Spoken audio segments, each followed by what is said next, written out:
though? Forgive me. Hear the fans in the background. It was like 91 degrees today. Hey, it's still hot as hell right now. Yesterday it was even hotter. Yesterday felt like literally hell. So forgive me. I know it's late. I know y'all want to go to sleep and all this other stuff. And happy birthday to my best friend. I ain't gonna say her name, but happy birthday to my best friend. Her birthday is today, and rest in peace, Aaliyah. She died today as well. This is the 20th year anniversary of her death. I like her music. I like her music a lot. So, yeah, man. Like, shoot, I want to get this thing started. I was trying to get this stream started like an hour ago, to be honest with you, but it's some shit that came up with me. I was talking to a girl. We was talking about some personal shit, and I was on the phone for a bit, and it was the shit I was talking about was way more important than what the fuck I'm doing right now. I had to take care of business, home, all that shit first. All that shit comes first before YouTube. I love YouTube. I love my subscribers, but the important shit is all my personal life and YouTube life is, two different things. Like my personal life, I was talking to her about some shit, man. I might have to make an ultimate sacrifice. I'm losing viewers already. They getting mad at me already. They're not important. Y'all are important. I just, my personal life is just more important. I gotta get my shit together. I mean, I'm gonna make the ultimate sacrifice, and I'm with it. If this sacrifice means a bigger gain for me, then I'm with it. I'm with it. We both gonna have to make sacrifices. Me and her, we gonna have to make sacrifices together. So, but anyway, man, I know y'all not here for that. Y'all not here for me to talk about my life. Y'all don't care about my life. Y'all just care about, the Detroit Lions. All y'all care about, is Detroit sports. I get it. Some of y'all don't give a fuck about my life. But let me talk about the Lions, man.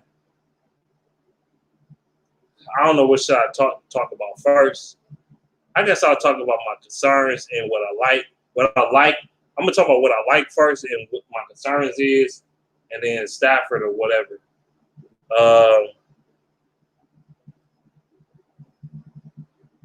Hey, Auntie, how you doing? Oh, I gotta put her in particular. Hi, Auntie. How you doing? How you doing? People think I ain't lost no weight. I actually have. I lost about 17 pounds. You don't think like that. My phone make me look bigger than what I actually am. Like my pant size definitely shrunk for sure. But I'm gonna always forever have these cheeks. They gonna always be there. So it's not even a word.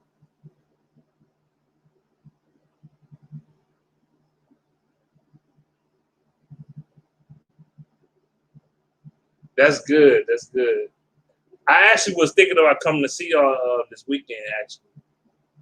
Seriously. I actually wanted to come see y'all and come kick with y'all.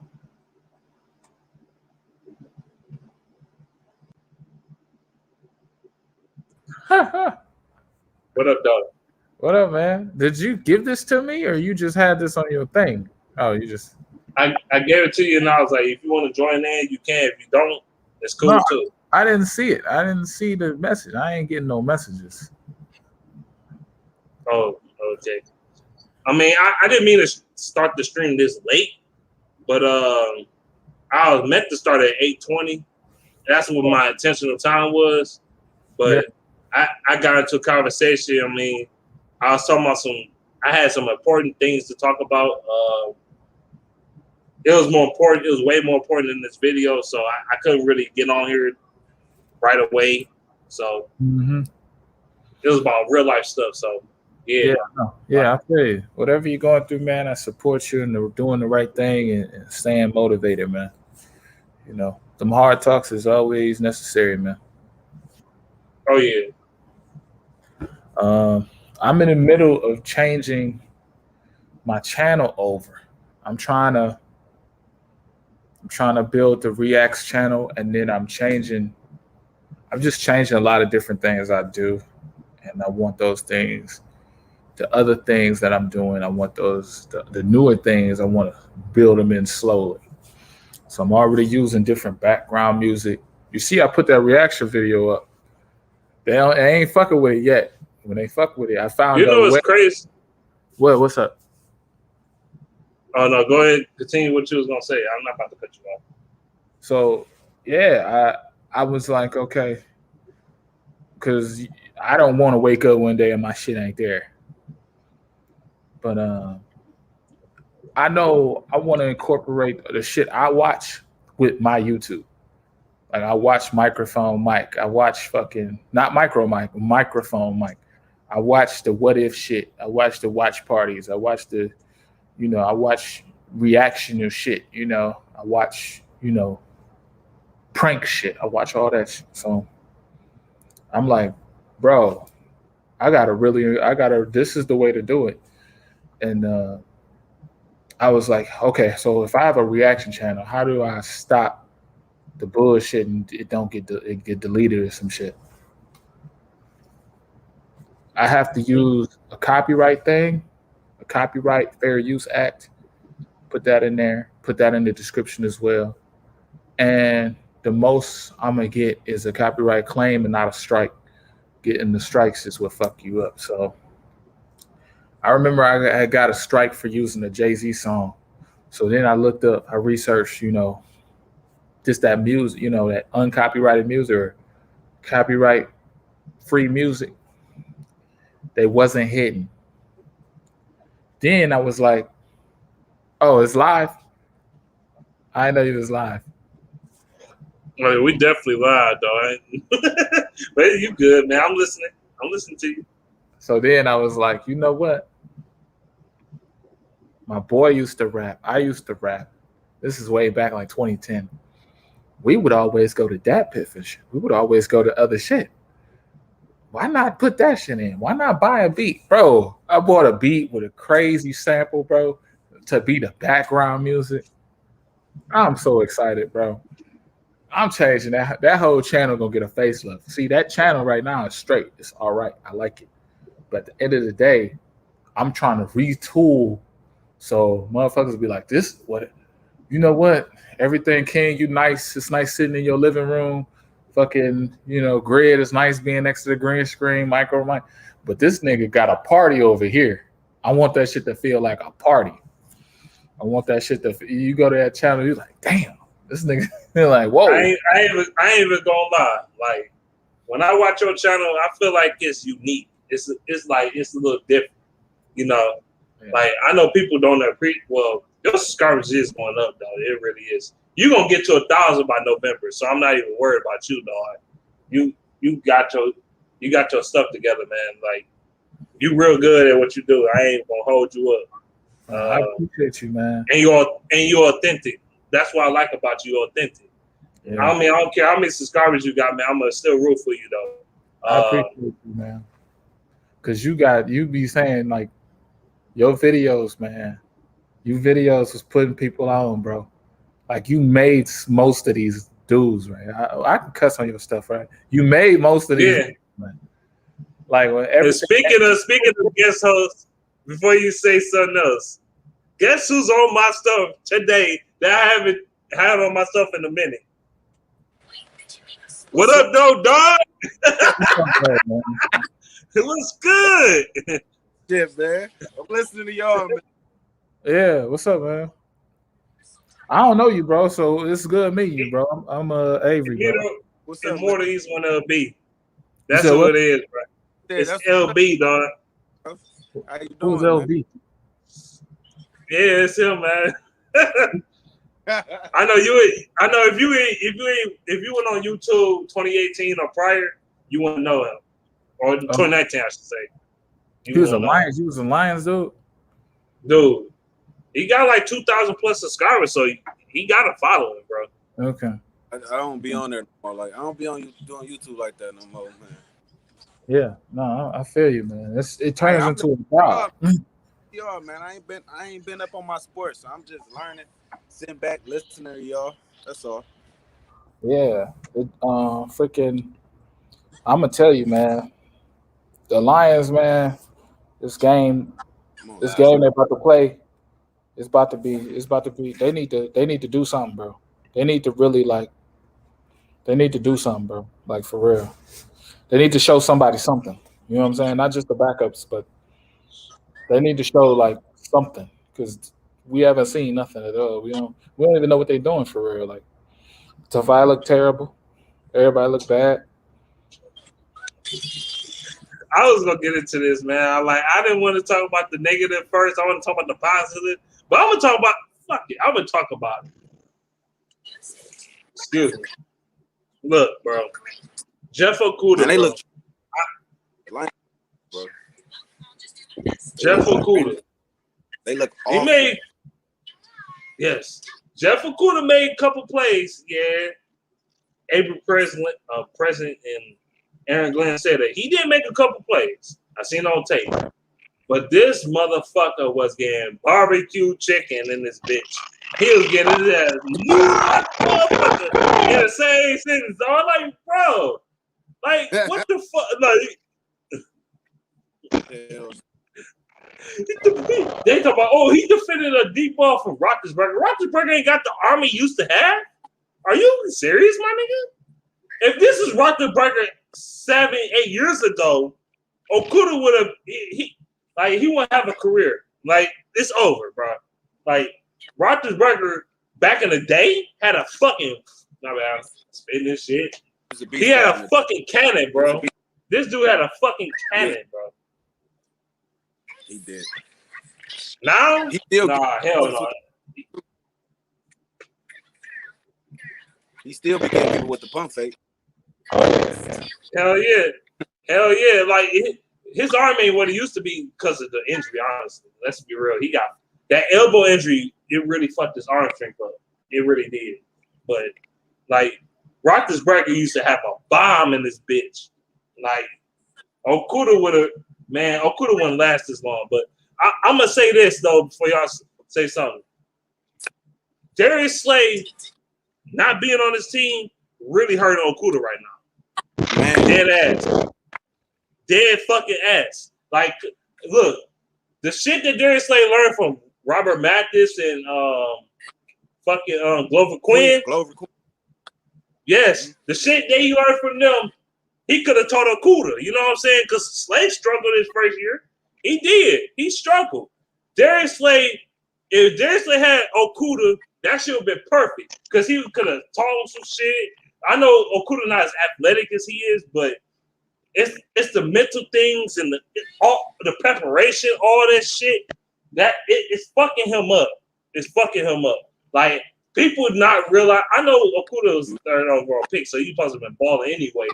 But I wanted a quarterback, but it is what it is. But fuck Stafford. But I'm saying, like, how we got you smart because my man's bad. Oh shit! You sound like the Terminator off of Terminator 3. What'd you say? My thing that. Yeah.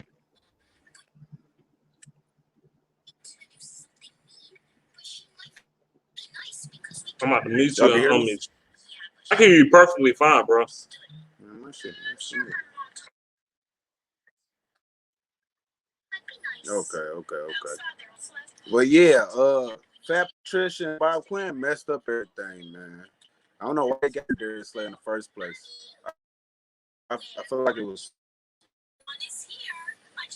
And now we just left with a bunch of scraps. You know? Can y'all hear me? I was muted. My bad. I'm gonna log off and come back in. I think I can hear you. So you muted now. You can hear me? Okay. Tell me who the Lions. I can't hear you. I can't hear Man Beast. If you speak, I can't hear you.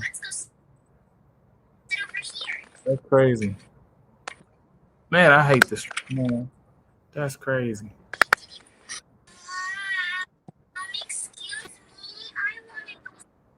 Google Hangouts was the ticket.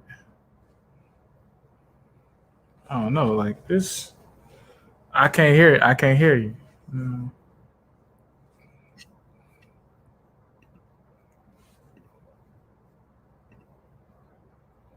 Okay. Oh, you muted. You muted. I don't think you know you muted. Yeah, you was muted. But that was I was sitting. Now you sound like you sound like a robot. No cat. See what I'm saying, man? I hate this stream. Not the stream. I hate using this platform because this man. I'll get my microphone. Go ahead, bro. You sounded normal as hell, but now you sound like robotic as hell too. I do. Oh, snap.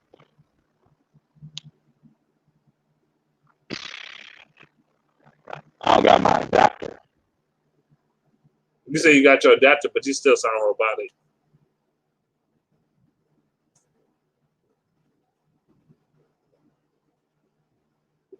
Now I can hear you at all. You good now? You sound perfect now.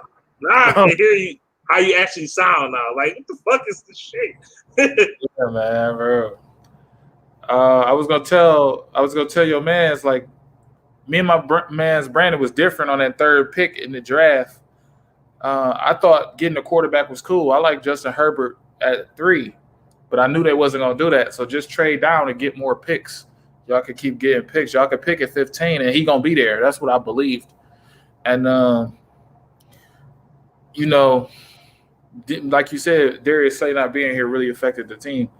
Like, dudes is not winning right now because of silly mistakes from Bob Quinn and like just the salary cap we came in with, just all the problems we came in with under Bob Quinn. Like, it's like they didn't care. It's like they didn't care about the next regime. They just wanted to sell out to keep a job for a minute. You ain't bullshitting. Like, I think people really underestimate how much Darius Slay not being here impacting this defense, impacting Okuda, impacting even if you Manifalu. Yeah. It's affecting this team big time.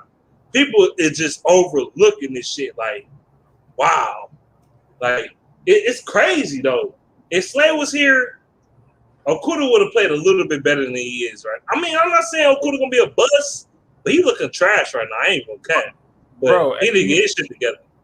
And you ain't lying. So our last good second round pick was Darius Slay for real. Our last dead ass. Dead fucking ass. You ain't bullshit. Darius Slay turned out to be an all pro. These motherfuckers, I don't know what the fuck they're doing. Hey, you just think about this, man. Right now, we know about Okuda, and you had all them corners come out this year.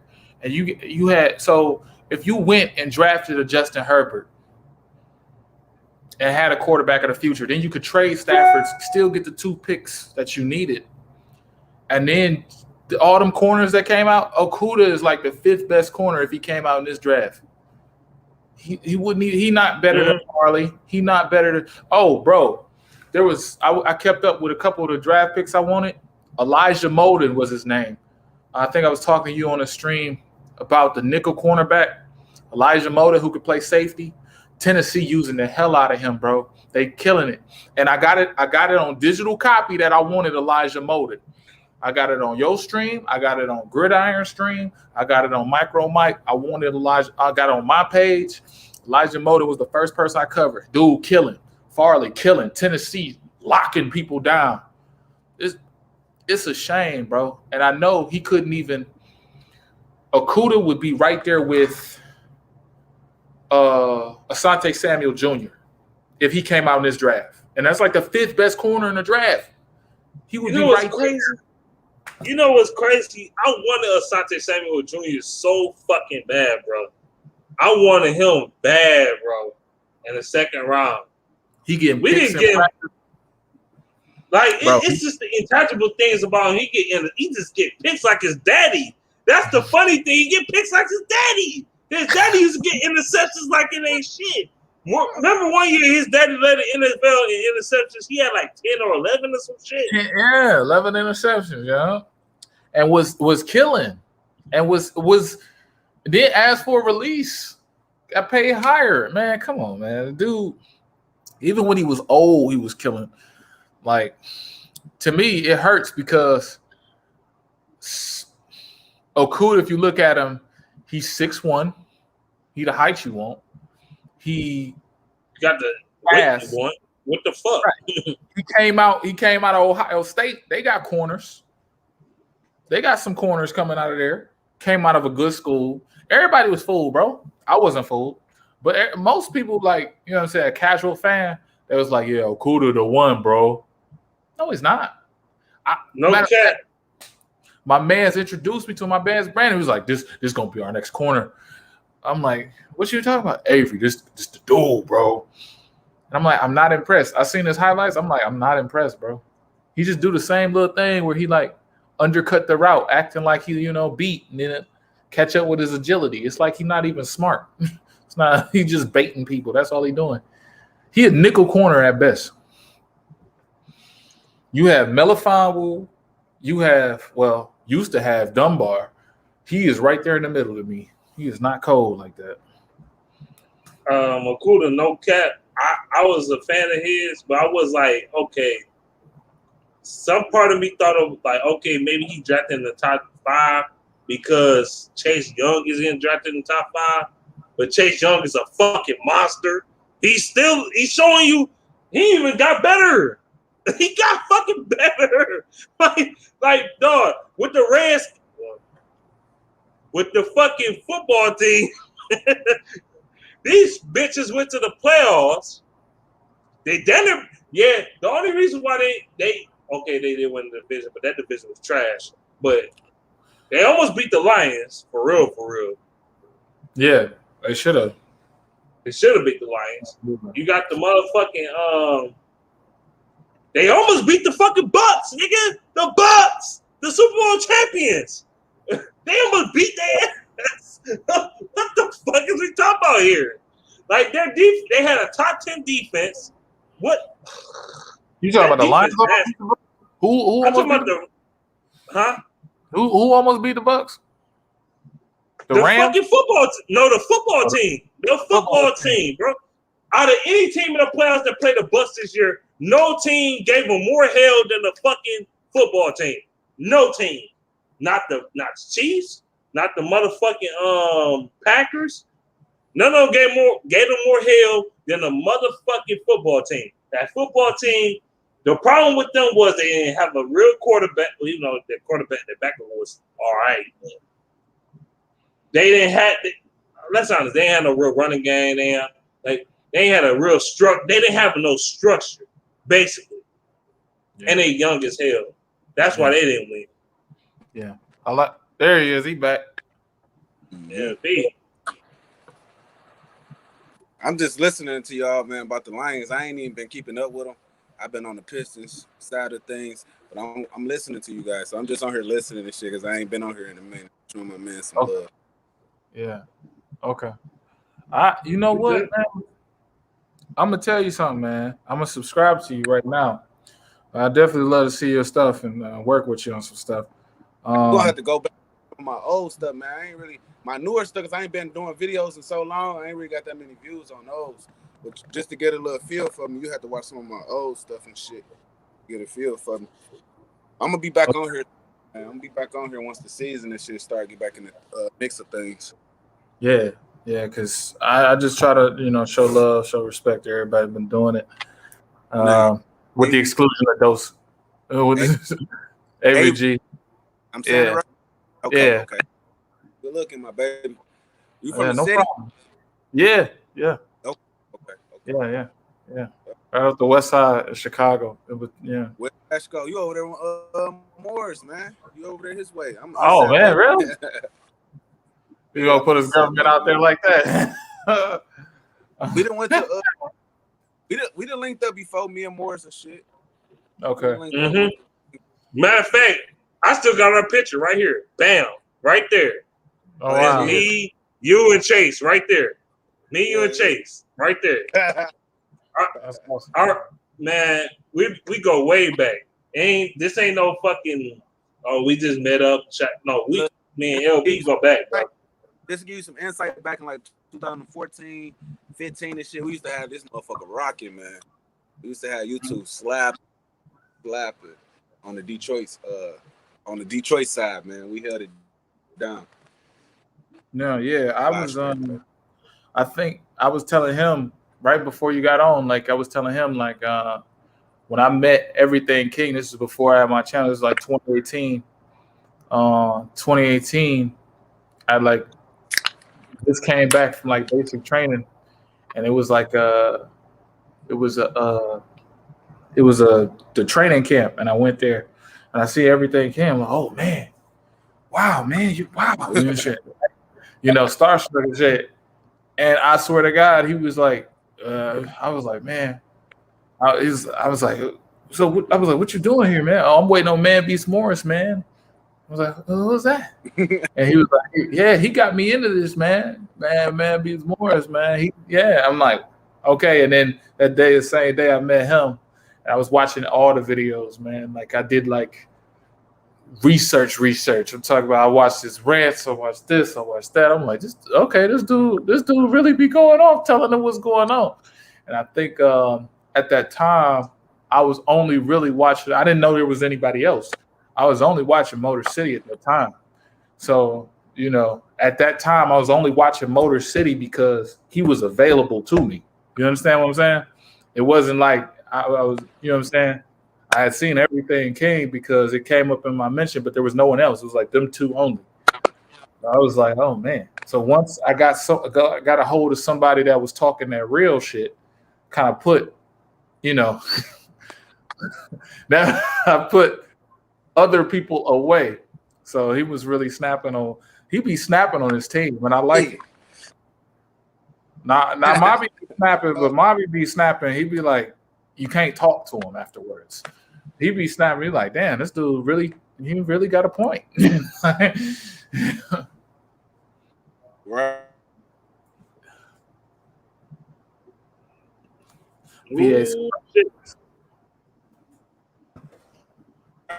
YouTube on bullshit. I see. Yeah, I see your video about Jalen Green. Why is you apologizing for that, bro? You good, man? Wait, hold on. Wait a minute. You didn't watch the video because I didn't apologize. I watched the video. You said I ain't walking it back. You said I mean what I fucking said.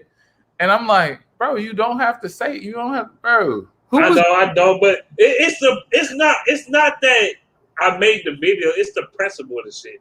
These motherfuckers, they threatened to fight me, bro. Threatened to fight me. The nigga who ain't even here. You what? They talking about the salty bitch. They talking about the salty bitch, but they threatened to fight me though. They even said they want to scrap. They want to scrap at LCA.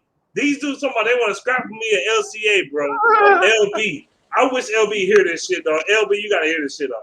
These motherfucking Jalen Green fans want to scrap me at LCA because I said fuck Jalen Green. He acting like a bitch and he dressed like Michael Jackson.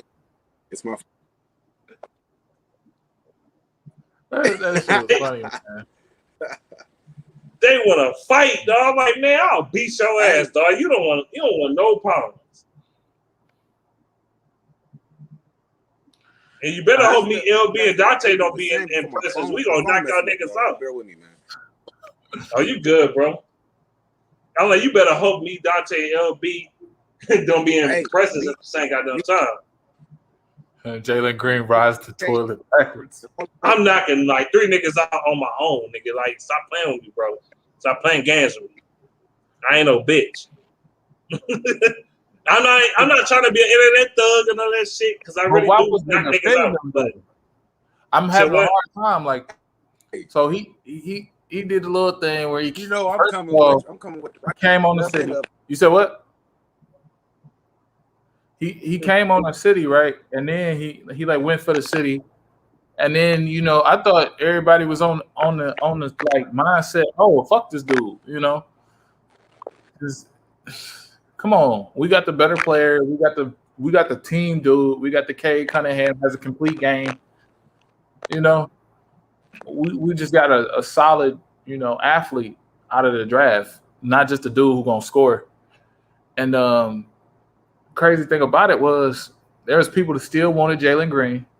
I didn't know. I heard about them, but I didn't know that they existed for real. You know, I thought everybody was on the Cade, you know, Cartier Cade train.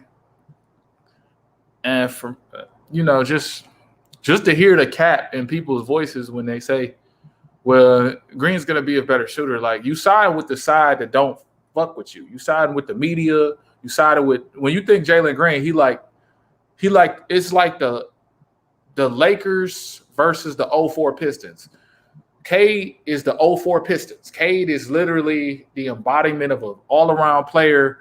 He's solid dude. He take care of his daughter. He don't need the accolades. He just want to play basketball. Blue collar dude don't be all rah all in your face and shit. He just get the shit done. Like, that's none of that bullshit. That's Cade. Jalen Green Jalen Green to be on 6 Mile somewhere. Jalen Green to be selling.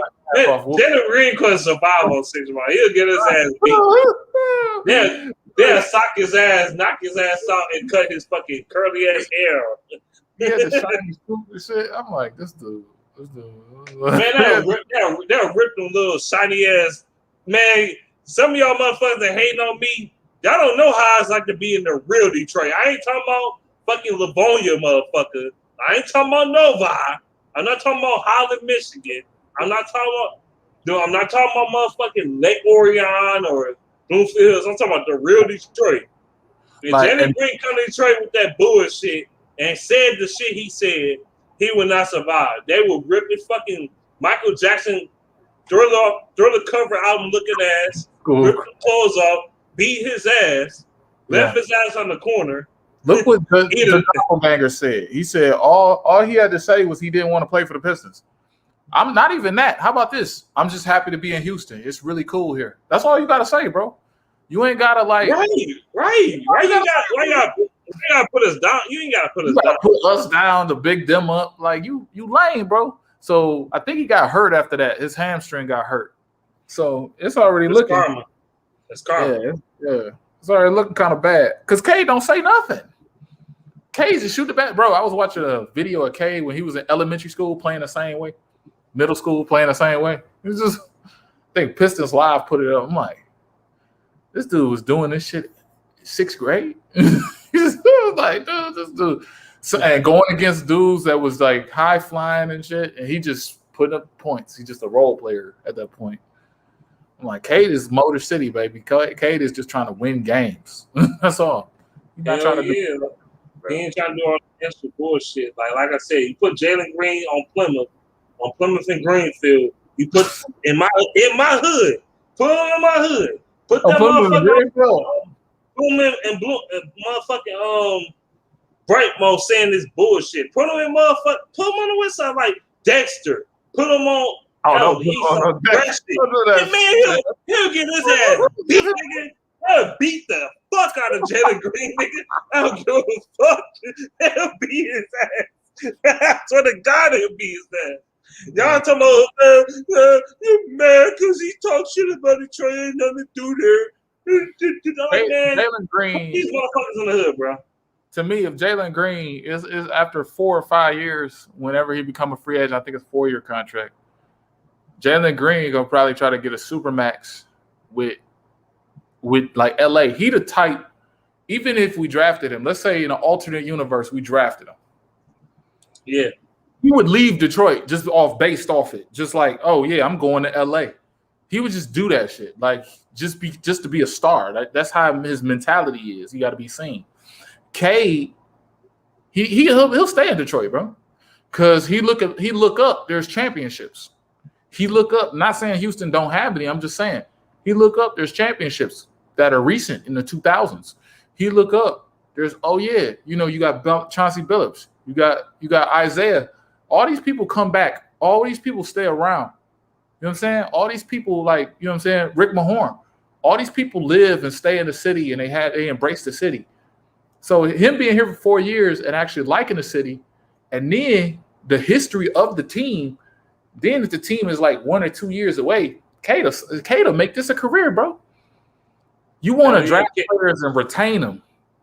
And that's what Cato be. Cato be a person you draft and retain. I think he'll be here for a long time. I think Cato will be here for a minute, bro. Right. Because the way he go about shit, like, he's not a kid that grew up in California around fake titties and all this other fake booties and shit. He went. I mean, he was born in all that shit, but he ain't around all that fake ass shit. You know what I'm saying? Right. I seen him eating a peanut butter and jelly sandwich at the summer league. There's a video of him like, oh, you got peanut butter and jelly? Like this nigga normal as hell. I know that sounds ridiculous and retarded, crazy, but it's just he's normal, bro. Yeah, he just humble. He's just like, shoot, Jalen Green got a. Oh, I don't go to the Coney Island. Jalen Green, I don't go to the. He got the. I don't go to the Coney Island. You said what? Jalen Green, he probably get his ass beat. He ain't Jalen Rose in the hood. Jalen Rose got well respect in the hood. That motherfucker can go in any hood and get respect, and nobody gonna fuck with him. Yeah, shit. He got more respect in the hood than Big Sean. Big Sean ain't got respect in the hood like Jalen Rose do. Jalen Rose actually fuck with hood niggas. Like, he actually fuck with hood niggas. Like, don't let the ESPN shit fool you, dog. That motherfucker is hood as fuck, bro. That's another thing. Even Barry came back to the city. These people like Calvin, like, they be from everywhere else. They could be anywhere else, and they still fuck with the city of Detroit. So that tells me something about the fans. That tells me something about the city. It's not like they just living in, like, Roy Williams was living in Dearborn, bro. Dearborn ain't shit. Dearborn ain't shit. That's the hood. What the fuck? You rich, nigga? Do you realize, like, you know, a millionaire living in Dearborn? Like, well, it's right. Dearborn. It's some parts of Dearborn nice as fuck, though. I ain't gonna cap. But living in Dearborn, though, you could have lived in Bloomfield, Birmingham. You could have lived in motherfucking Troy. You could have lived in motherfucking what's another nice ass city? Lake Orion, Rochester Hills and shit. English all Village. Nice ass cities. Yeah, like that's so weird, bro. And then the fact that people were snapping on you in defense of him, they traitors to the city. That's how I looked at it. So when I get a comment like that, I just like, I hate to say ignore it because I don't know how you feel. You fighting for your city, but I see some comments. I'd be like, you just want me to like acknowledge you. So you know what I'm saying? Like, people trying to fight you for saying Jalen Green trash, then they shouldn't walk among the streets that they walk. They shouldn't be around. I mean, we could sign. Oh, I seen a comment here, bro. That was crazy, Bloomfield. That was crazy. Got about 25 different soaps coordinated. Getting full out. I don't know. None of that shit. Like, come on, bro. Cade is a Texas nigga, but I guarantee you, Tokyo, that by year 4, he gonna sign. He just gonna want to get the deal done. He gonna be one of them niggas that be like, I'm just trying to stay here. I'm trying to retire a Piston. I'm trying to get the deal done. We just gonna work on both sides, and that's how he gonna come across. Meanwhile, Jalen Green, I demand a trade. Jalen Green. We gonna do some 2K shit. I want to play with LeBron, even though he's 45 fucking years old. I want to play with LeBron. When super team and shit. And the media they gonna love that shit. They'll eat that shit up. Jalen Green deserves to play in New York. They're gonna eat that shit up, bro. I can't wait to see this season play out, bro. You see that schedule? You talking about the Pistons? Hell yeah, that shit brutal. It's the first game. The first few games is fucking torturous. That shit ain't fair. But you know what? I'm glad they get that tough ass schedule. Let them learn. Let them develop that shit. Okay, they lose. Okay, they know how it's like to play tough ass teams and shit. Well, they did. Matter of fact, the tough teams they played last year, they beat half of them motherfuckers, and half of the other motherfucking games they lost in like single digit fashion. Like they lost like 5 points, 2 points and shit. It wasn't like they was getting blown out. So yeah, I remember they beat the Lakers, and LeBron was like, "Yeah, you got to give it up to Detroit because they played well." And he was just talking about what they played at the press conference. I'm like, it was like February. I'm like, you got to give it up to Detroit because they played hard too, and they took advantage of open shots and then they got the rebound. I'm like, okay, so I know he see it. If LeBron was speaking on it, because we was playing, there was a time when Isaiah Stewart was leading all rookies with rebounds, averaging 20 rebounds or some shit for like a little, or 20 games with a double-double or something. And he was leading all rookies. And then Killian, I'm going to nickname him Kill Shot. If he develops confidence, I'm calling him Kill Shot. I'm putting a name on the shirt. I'm selling the shirts. Kill Shot. You feel me? Because the boy gonna be good if he gets some confidence. And Cade, obviously, Sadiq Bey, Jeremy Grant. I had to make that video about Jeremy Grant because it's like they forgot about Jeremy Grant. I'm like, literally, you forgot about a nigga who was averaging you 20 when he first got here. He the most forgettable. He probably one of the most forgettable 20 points per game scorers I ever seen in my life. Right, but the whole league trying to trade for him. The whole league, bro. Like every time I type his name in Google, bro, how the Knicks can get Jeremy Grant, how this team can get, how Atlanta Hawks need Jeremy Grant. Man, fuck Atlanta.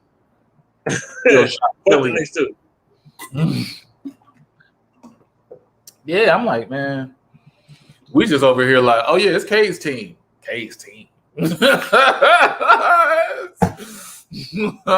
Whoa. I'm sorry, bro. Sadiq Bey, Jeremy Grant. I just need Dwayne Casey to actually stick with a lineup. I based on how he was doing last year, I already knew he was tanking. He was fucking up the lineup. They would win one game with one lineup, then he goes the opposite way. They win three straight games, and then they lose because he fucked up the lineup. So if he's trying to compete, he's gonna keep the same type of lineup and let them people jail. I hope Saban Lee. You played in Lake Orion. Oh yeah. Some people never been to Lake Orion. It's right next to Arbor Hills. That shit nice as fuck. Yeah. That shit nice as fuck. But I was saying like shit. I was just naming one of the cities and shit. Lake Orion nice. The scenery is nice to me. But it's more nature and shit. I like that. Yeah, me too. I just need, man. I need this team to really gel. Like Dwayne Casey got to get these dudes on tap, and Beeline with the development got to get these dudes on tap. That shit bothers me, bro. That we was fucking up them lineups. Like Dwayne Casey, cool and all. He's a nice coach, and I hate to say this, but he a bridge coach for me, bro. I don't know about you, but it's like, I don't know, bro. It's like he could develop players, he could develop a team, and then next thing you know, I know from time in Toronto. Man, you gave him way more of a compliment than I did. I called him the Black Stan Van Dummy. Oh wow! Because That's what he come off as, man. He do the same thing. Except he's different on this. Yeah, he does that a lot, bro. I'm telling you. And he does that shit a lot. It's not even an off the ball pick or some shit. Remember like 04 where they would have a pick, or they would do like the Pistons would do like a motion. They had a rip just running around the court and shit, and somehow he get open with an off the ball pick. These dudes is like just having a pick and roll, doing the same pick and roll. They doing flex all game. That's what some people call it. They're doing a pick and roll all game, and they just trying to kick it out to their shooters. I'm like, y'all ain't Golden State. Y'all can't. They would do like 3 to 4 pick and rolls just on one possession, just before they shoot the ball and shit. And I'm like, dog, stop doing that bullshit, bro. Like, what the fuck is this? His substitutions was trash too. Yeah, like, bro. He think Killian is a shooting guard. Killian ain't got that jump shot yet, man. Yeah. He don't, and he not aggressive going to the basket. He not aggressive, bro. Right now. He is probably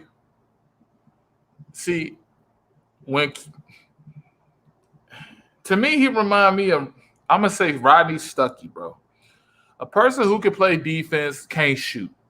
I remember this was back in NBA Live days, 06. Rodney Stuckey could shoot from anywhere because they didn't have no type of film on him anyway. And then that adjustment came in on 2K. And Rodney Stuckey could only shoot he can only lay up. My biggest problem with Killian is he can slash, he can break down zones, but at the end of the day, he would get to the basket and kick it out to somebody. Nigga, you're right there, bro. You're right. Like, bro. And he tried to shoot the ass floater. You say you say he Rodney Stuckey. He Rodney Stuckey at work. It's a couple things different between the two. One, Killian is a much better defender. Two, that Killian is a better passer, better distributor. But Rodney Stuckey was way more aggressive, better at getting to the basket, way better. Yeah, that's the difference. I just don't like I'm just stuck on it because I'm like, what's happening to tell him? I know he only got like 50 games in. I know Kill shot only got 26. Less than 50 games. What I was trying to figure out with him was it the injury and it lingered and it just happened, or was it confidence? Because it looked like confidence in Summer League. Because there was times he shot a 3, he didn't even want to shoot it, and then he shot it and it went in. He was just surprised. He just looking surprised.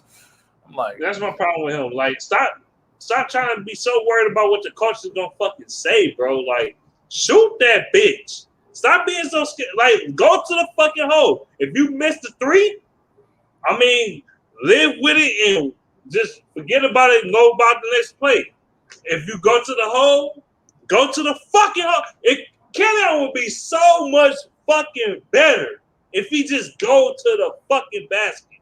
Right. That's you know, even if he don't got a jump shot right now, if he was more aggressive going to the basket, that right there would make that much of a difference for this team right now. Right. Just don't go to the hole. Because Tony Parker ain't come out the gate having a jumper.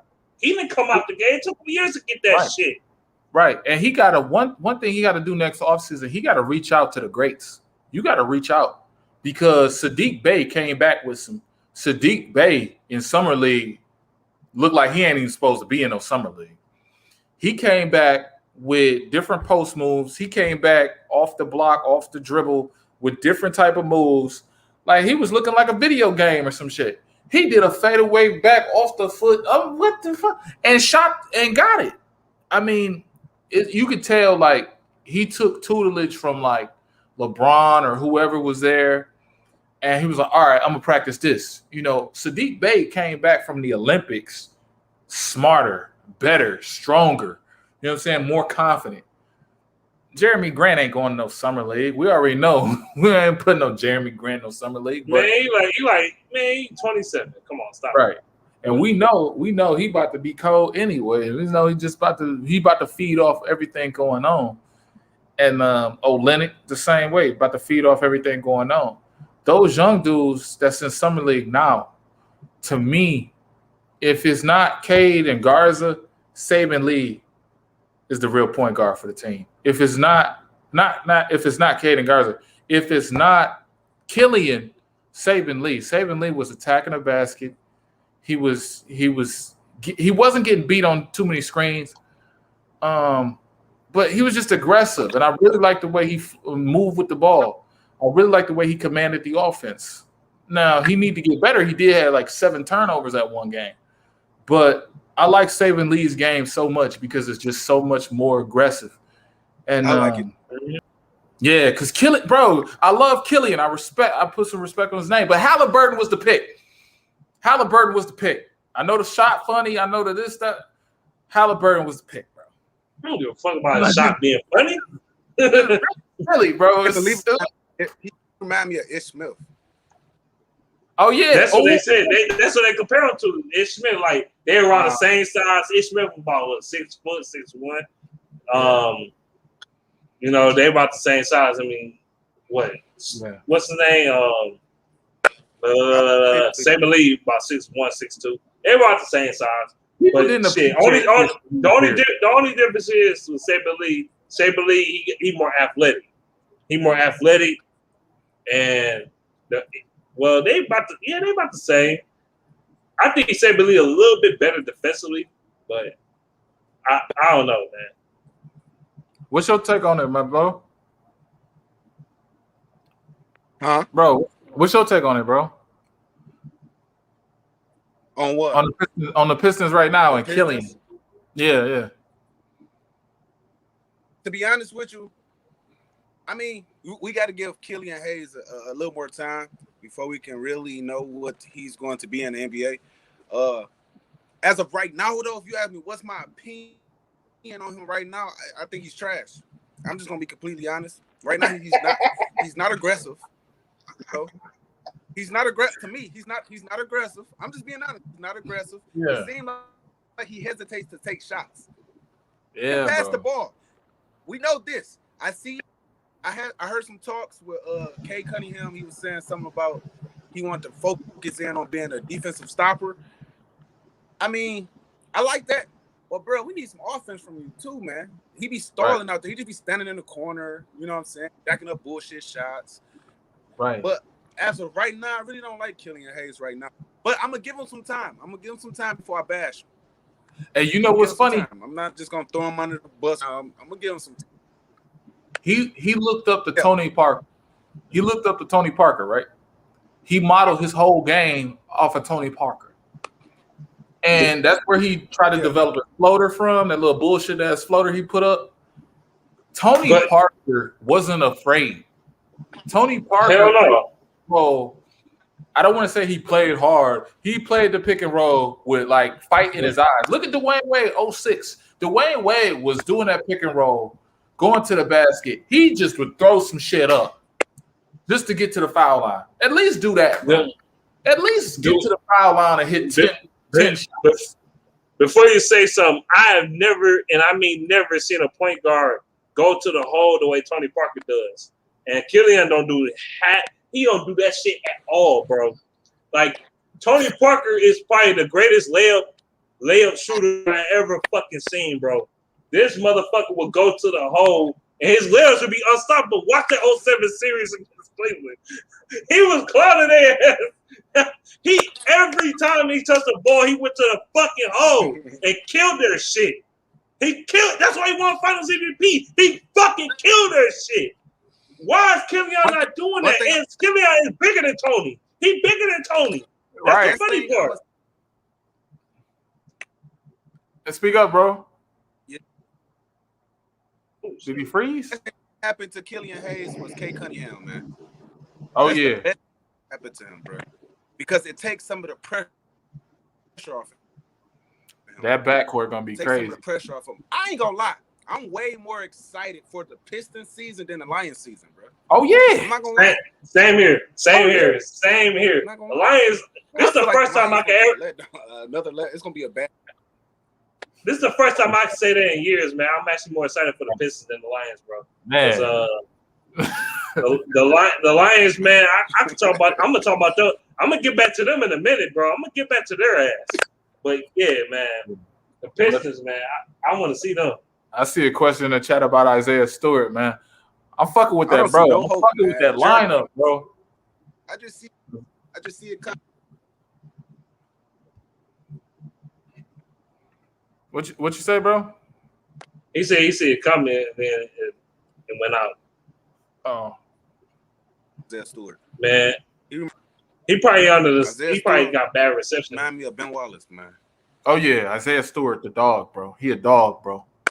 I said Isaiah Stewart, Wallace. I heard that, but I'm gonna say this: Isaiah Stewart, to me, he got a better mid-range game. So I'm gonna say that. Look like Stewart Isaiah Stewart actually got an offensive game though. Like he's not just an all defensive guy, just get rebounds and block shots. No, Stewart can actually shoot that mid-range shot. Stewart can actually shoot threes from time to time too, and he can go to the hole. Like he's not just a defensive guy. If you watch his game, no, yeah, he just developed his. He had an interview where he was around the team in summer league. I think he froze, bro. I think bro froze. But yeah. He worked on his 3-point shot more, and he was talking about the interview where he was. First of all, he said he used to hate Cade Cunningham. They played in like the same AAU little shit, or no, they played in the same college or high school, the same high school. They was rivals in the same Texas high school. And then he went to college. He played against his rival college. He's like, I used to hate, man. He played. He hosted him for a visit. He was like, I ain't want bro on the team. I hated Gabe, but he was such a competitor though. It was like he wasn't even talking shit. He was just that good. And I remember reading this article. I'm like, bro. Like Sadiq Bey and I want to say Saban Lee. No. Sadiq Bey and Saban Lee play the same AAU. I'm like, bro, like this team gonna jail, bro. Like this team gonna jail, bro. Quick as hell, bro. See, they'll follow each other on Instagram and Twitter and shit before fucking Cade was even drafted. Like they'll follow each other. So yeah, I can see that. Yeah, I see you moving now, bro. You was froze before.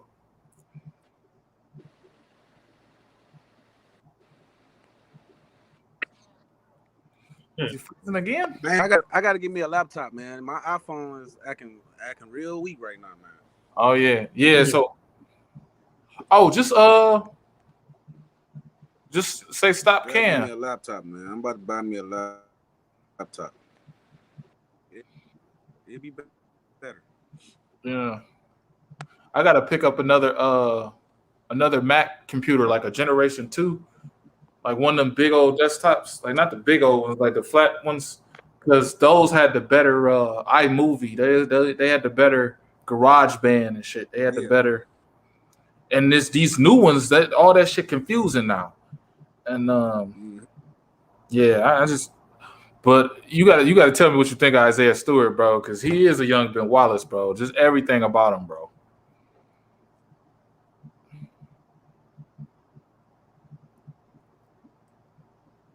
Motorcade, I prefer to call him Cartier K. Yeah, please. Who called him that shit? Who? Someone called him Motorcade here? But Cartier K sounds much better. Cartier K, bro. Come on, man. Sound much better. It sounds smooth. How do you like the name Motorcade? I love it. Let me put my buffs on. Oh man, love K, bro. K gonna do well. I did out some DSA shit. They called him Motorcade, but Motorcade don't sound as good as Cartier K. Cartier K, it sound way colder, but. Yeah, man, like shit. The Pistons, man, like I'm going to that Rockets and fucking Pistons game on December 18th. I don't give a fuck. I'm going to that game, bro. And we got one nationally televised game, so we're gonna be ready for it, man. That December one, right? That's December, right? December 18th. December 18th. Yeah. Yep. We're gonna be on it, man. Shit, we're gonna be on it. And you know that's crazy. That weekend the Spider-Man dropped, so it's gonna be a crazy weekend, man. It's gonna be crazy. Hell yeah. It's gonna be I'll lit. probably see the new Spider-Man, and I'm probably gonna go watch that. I'm gonna go watch that game too. Oh yeah, that's gonna be a lit weekend, man. It's bringing in the new year, bringing in Christmas, just right on the money, man. I know the Lions will be 4-12 by that time. 4-12. Man, let me get back to these motherfuckers, man. I'm gonna get back to them. We talked about the Pistons enough, man. I wish that game was on Christmas too. Go ahead, bro. Let me talk about the Lions, man. I want to switch it over. Yeah, bro. Did I talk about how trash and Kuda was? But no, fuck that. Scratch that.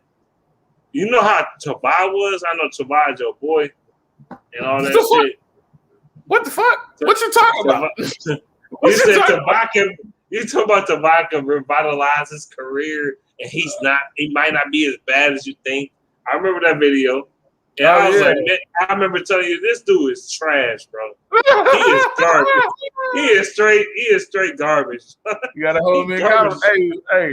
Hey, Tobias like the ops, bro. That's like saying 6'9", my boy. Like, you can't say that shit, bro. I ain't gonna be up there with whack 100 and talking to 6'9", slapping hands and shit. I'm not gonna do that. Okay, you gotta look. I made a video when he said he lost 20 pounds and he said he was moving. The height was going on. Campbell said he was moving fast. You know, you got to put in context.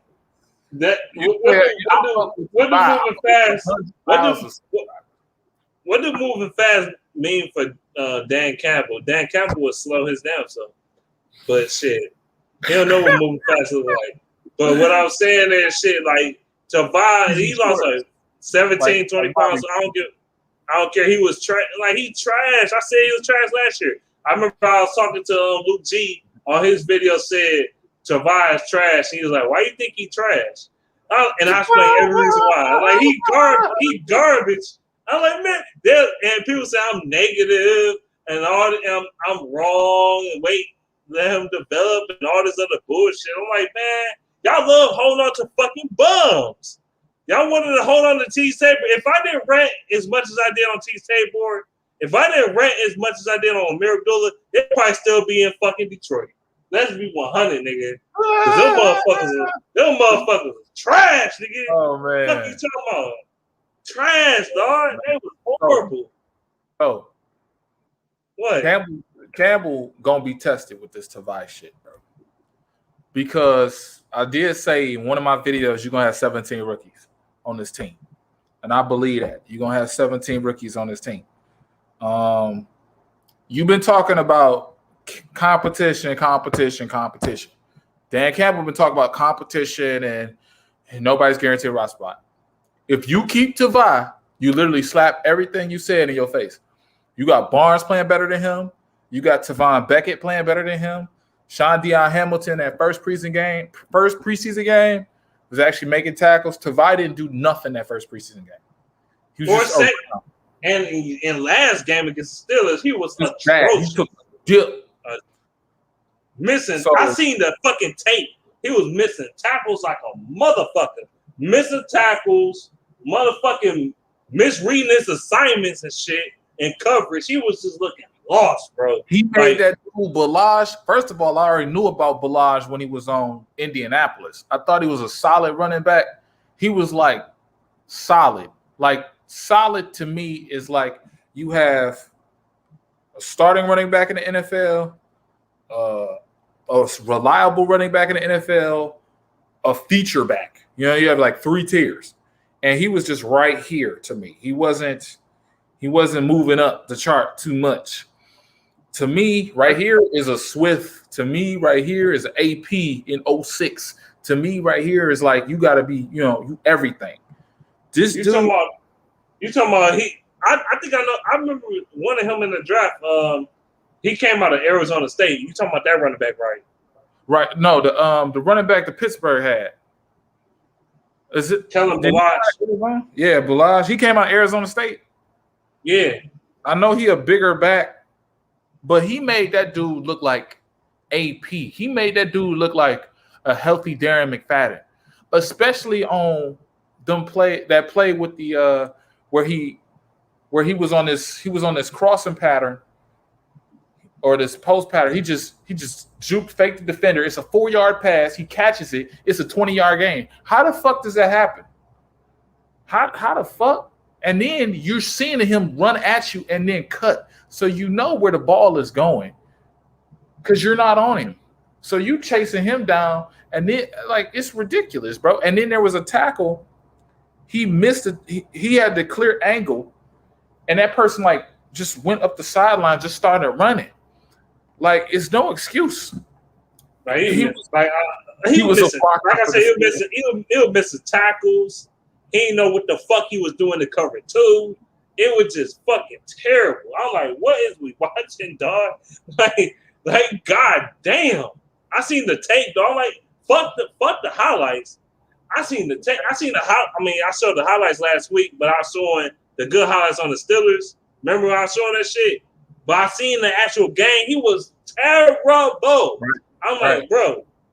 So also another guy that was terrible to me that's going a little under the radar, Tracy Walker.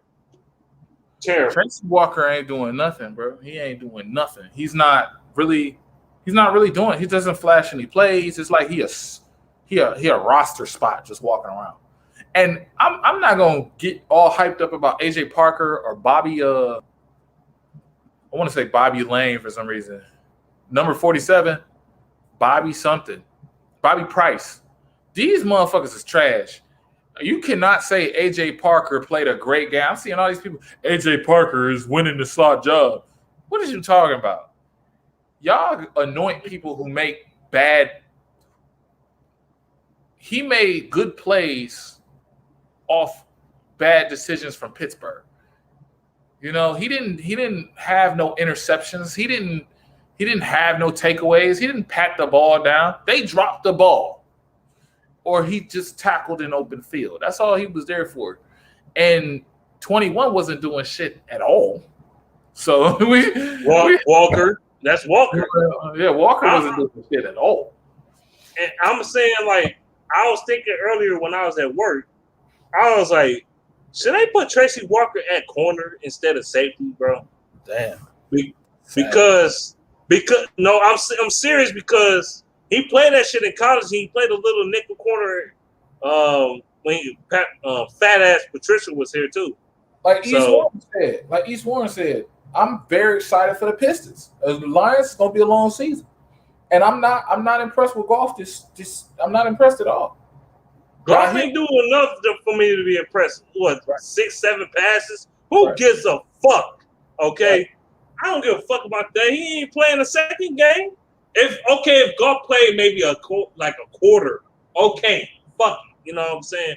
He played a 1 or 2 series in the first game, and you think I'm supposed to be impressed or you think I'm supposed to be sold on this shit? No. Jared Goff can go in the regular season against the 49ers and get his ass blasted, dog. We always fucking know. Mr. Trubisky was playing against the starters, carving their ass up. I already knew the Bears was a bad team. They like an 8-8, 8-9 team if they play well. If they have all their starters in, because they won like against garbage teams, you know. They won. Mm-hmm. They started 3-0 against teams that was bad, like really bad, like the Lions, the Falcons, the who was that? The New York Giants. The teams they averaged 5 wins per. So the teams they was beating was trash. I already knew the Bears was bad, but that defense was always top 3. You know what I'm saying? That defense was always top. Last year. Last year they was like 13. Last year they was fucking up. But the year before that, there was like a top 5 defense, number 3 defense. With Trubisky carving their ass up, I know, Jared, you got to be able to carve these motherfuckers up. Trubisky was bro. He had drives on them. That's what I have a problem with. It's like if he don't carve teams up and he keep throwing that little bullshit ass flat route, that little bullshit ass tight end flat, that bullshit ass running back flat shit, bro. You gotta take shots, bro. I know this sounds so unpopular and so premature. Anthony Lynn should be fired. No, I like the play calls he's doing though. I mean, he probably didn't show everything, but if that's what your offense gonna be, that little short Jim blows Cox bullshit, I don't want that shit. Fuck that. I want you to have a all-around offense. I want you to have a short game passing game. I want you to have an intermediate passing game and a long ball passing game. I don't want it just a short ball passing game. And that's what you're going to do with golf and all that shit. You can keep that Jim Blows Cox bullshit. Keep that shit, bro. That shit trash. Yeah. Jim Blows Cox. That's why I wanted him fired. You're gonna make him like Stafford. Like, no. Get that shit out of here, bro. Yeah, just bubble screens and flats. I can't do it. Like the thing about it is, what I like about what's his name? What I like about the offensive coordinator, Lynn, is he's coming out there with different sets all the time. They're in a different formation all the time. They're in a shotgun 2x1. They're in single back. They're in offset eye. If you really notice, they're in different sets. They're showing a different look every play. Almost every play they look just totally different. I haven't seen them in a jumbo set. I haven't seen them with 3 tight ends, is what I'm saying. I haven't seen them with those goal line sets because they can't score. I wonder why. I know David Blau can score, but they can't.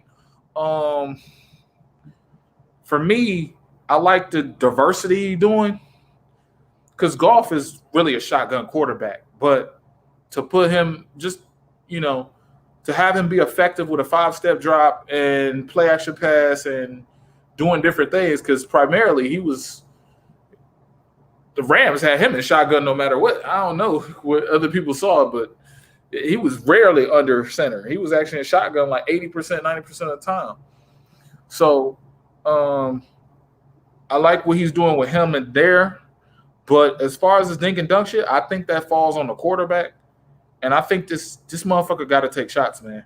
Khalif, now for what I like is Khalif Raymond. I like him a lot. I like Khalif a lot. I like Khalif to be the third receiver. I like 14 to be the Ahmad Ra. I would like him to be a second receiver. Tyrell Williams. I think Goff only had one pass in the preseason that went for like 15 yards.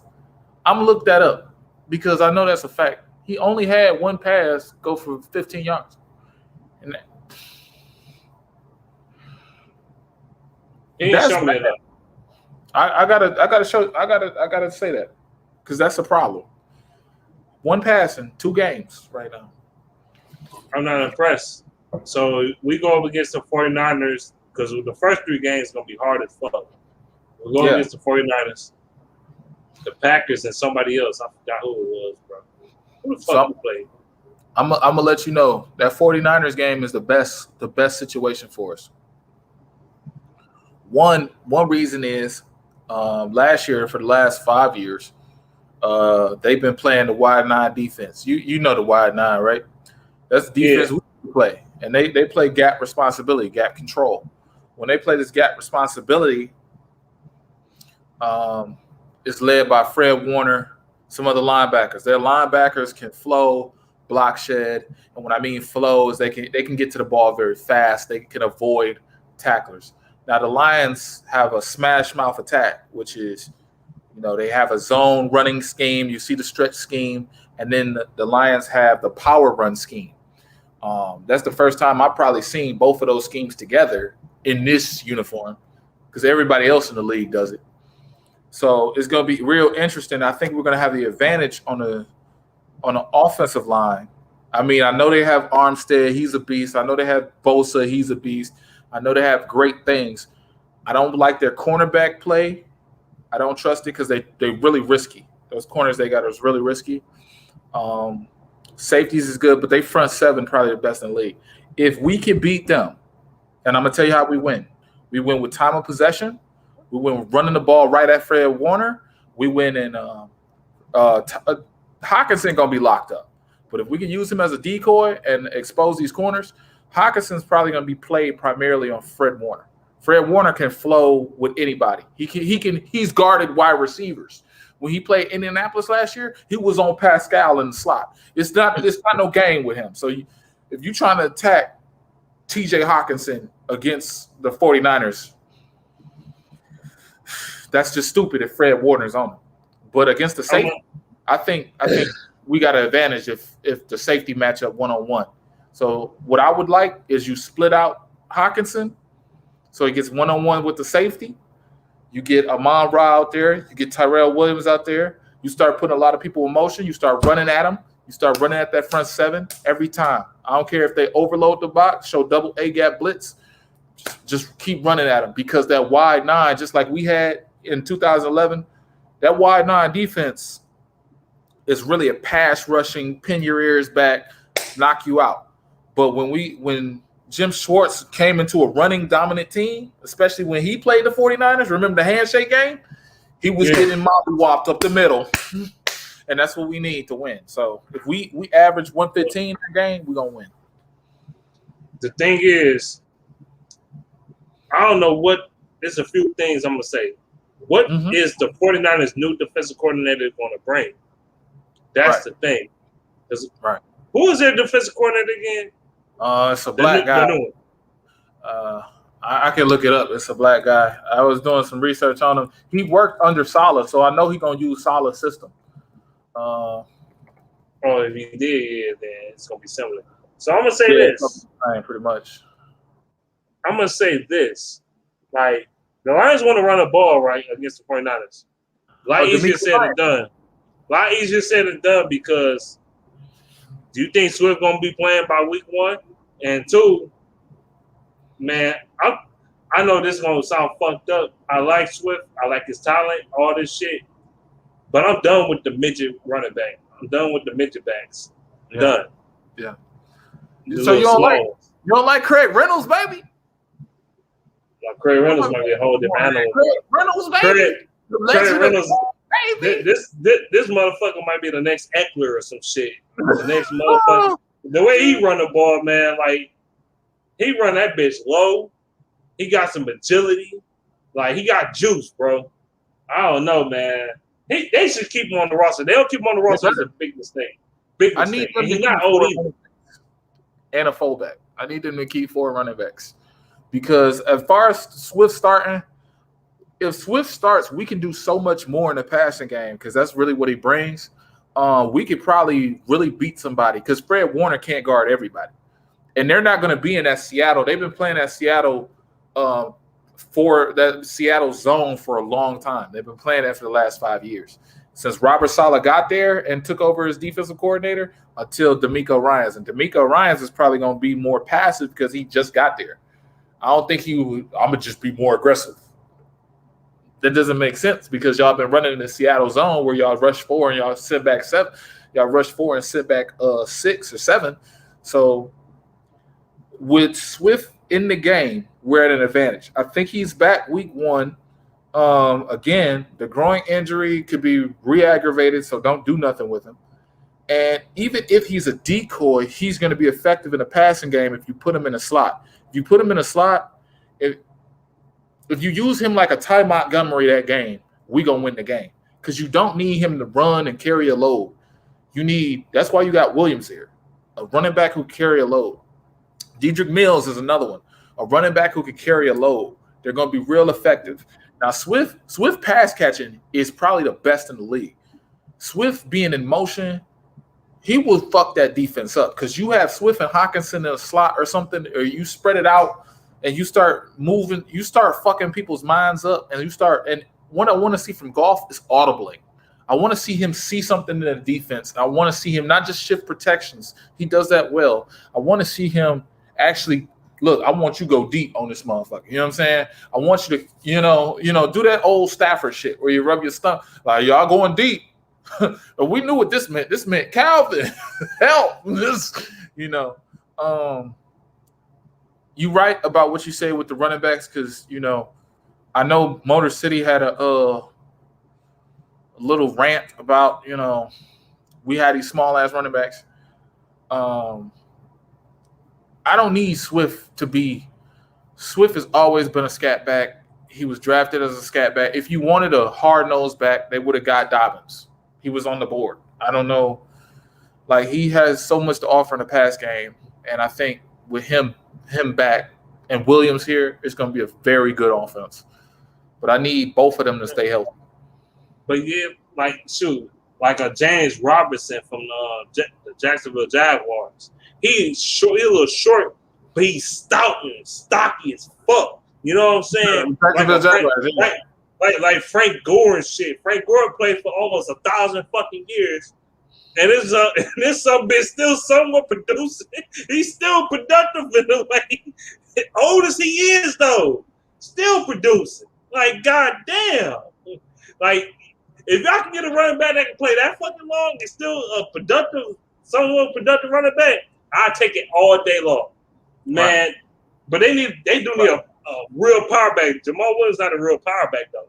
Oh, yeah. He's not a real power back. No, he can run between. Just because you can do something doesn't mean you do it well.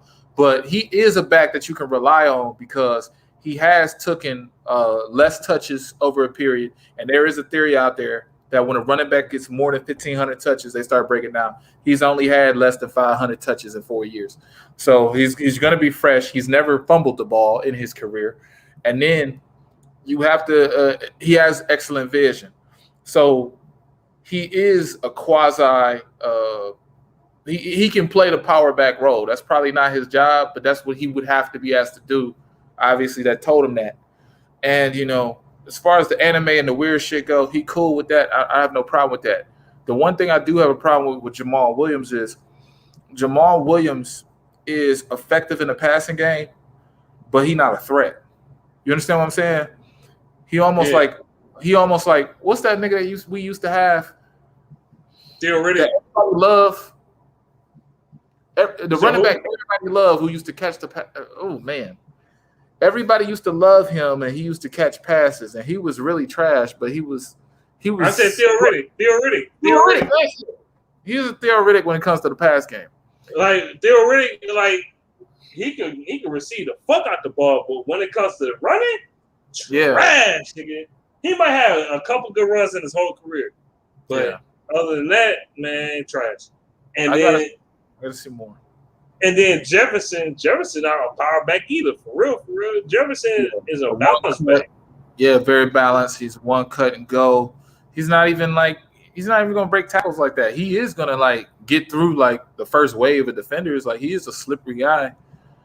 I really like Dedrick Mills. In that game. I would start, bro. That's why the NFL need a G League. That's why they need the XFL. They need the XFL so you can bring players up. You can have a 53-man roster or really a 100-man roster because we need a G League bad because Dedrick Mills is a run downhill running back. He can give you all-purpose yards. He can catch the ball out the backfield. He's very balanced in that degree. When he played I believe he played at either Wisconsin or Nebraska.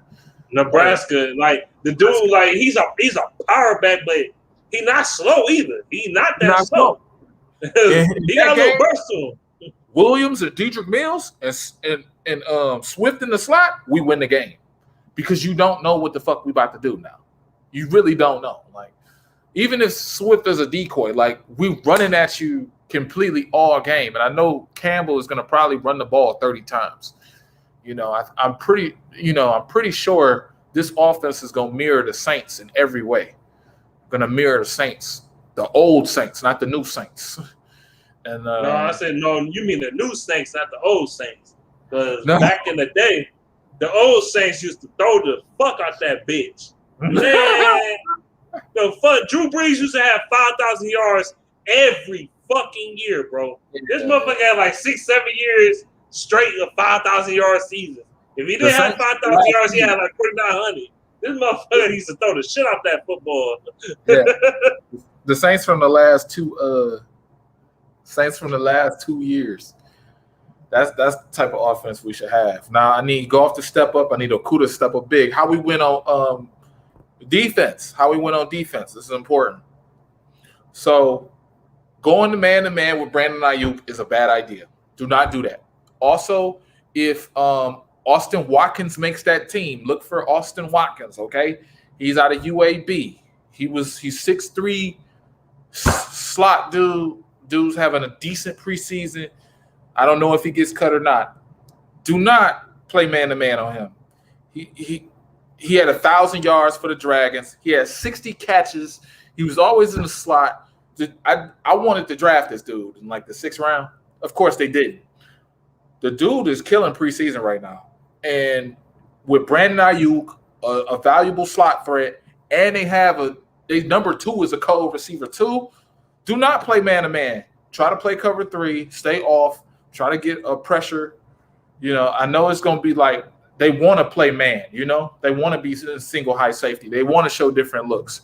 But Brandon Ayuk will expose his defense. I guarantee you, especially if Okudah's lined up with him. Now, if we had Dunbar still, I would say it's anyone's game. But Okudah and Awari, in particular, Okudah. In particular, Okudah and Awari, don't sleep on him because he gave up. He gave us some plays too. Yeah, last year he averaged 17 points of completion, or 17 yards of completion. So he was giving up niggas first downs, and that's just the average. So that's why I'm saying, like, y'all sure you don't want to put Tracy Walker at corner, bro? People like, oh, you sound dumb, man, Beast. You don't know what you're talking about. This how you know football. You know football. Like, dude, Tracy Walker played corner. Some people said that shit to me, man. They really did. But I'm gonna say this: he played corner in college, bro. He played outside. He played outside and inside in college, and he played safety. Yeah. You sure you don't want to put him in the corner? He athletic enough. I think him and they should challenge. I think Iffy might take Okudah's spot. Though I know this sounds wild as fuck to y'all, but the fuck, hell no, not to me. Iffy, y'all got him playing the safety. Yeah, he playing safety, but that's not his natural position. His natural position is playing corner. Right. You put Iffy at corner or have him challenge Okudah. I bet you he'll outperform Okudah right now. I'm gonna give you one better. Yeah, better. Okudah, if he was drafted correctly, not only would he have went in the bottom of the first round, but he would be a slot corner. He would specialize in being a slot corner. And what I mean by that is those tall lumbering corners on the outside, that's what people are looking for. Since 2012, that's what people want to see. Those tall corners on the outside that happen to be nimble. Now you look at Caleb Farley. Caleb Farley's showing up good. He's showing up good for Tennessee. You know why? Because he has the ability to be nimble and be big and strong. Melifonwu is the same exact way. We haven't talked about Melifonwu getting burnt. We haven't talked about pass man caught a pad. We haven't talked. It's best in preseason to either be the person that's a superstar or a person that's not known for making mistakes. Melifonwu is not getting killed. Melifonwu, the only thing we heard about him for real is getting in a fight with Amon-Ra, and that's probably because he can't get open. Melifonwu is a true corner. Move this motherfucker Okudah out the way, bro. Move this motherfucker out the way. Like, I know Aaron Glenn today defended Okudah. Whatever. I get it. You got to stick with this motherfucker. He under contract. You got to stick with him. He's a first-round pick from last year. He's had his first offseason. You can make all the excuses you want, but he needs to get better in a hurry because he's not going to live up to that first pick 3. And then I know what Okudah going to say. I don't have to live up to the pick 3. No, nigga. We could have got Justin Herbert. We could have got Tua Tagovailoa. We could have got all types of motherfuckers. We could have got Humphreys. We could have traded back. We could have did a lot of things, bro, and you got here. So, right. I'm not giving up on Okudah, but man, I think Melifonwu, man, I think he gonna be. I just think he's gonna be better. His athleticism, his length, his range and shit. Man, he fast to me. He faster than the Cooler and taller. Got more width, all that shit. Got more all that shit than Okuda. And he could be physical off the fucking line of scrimmage as well.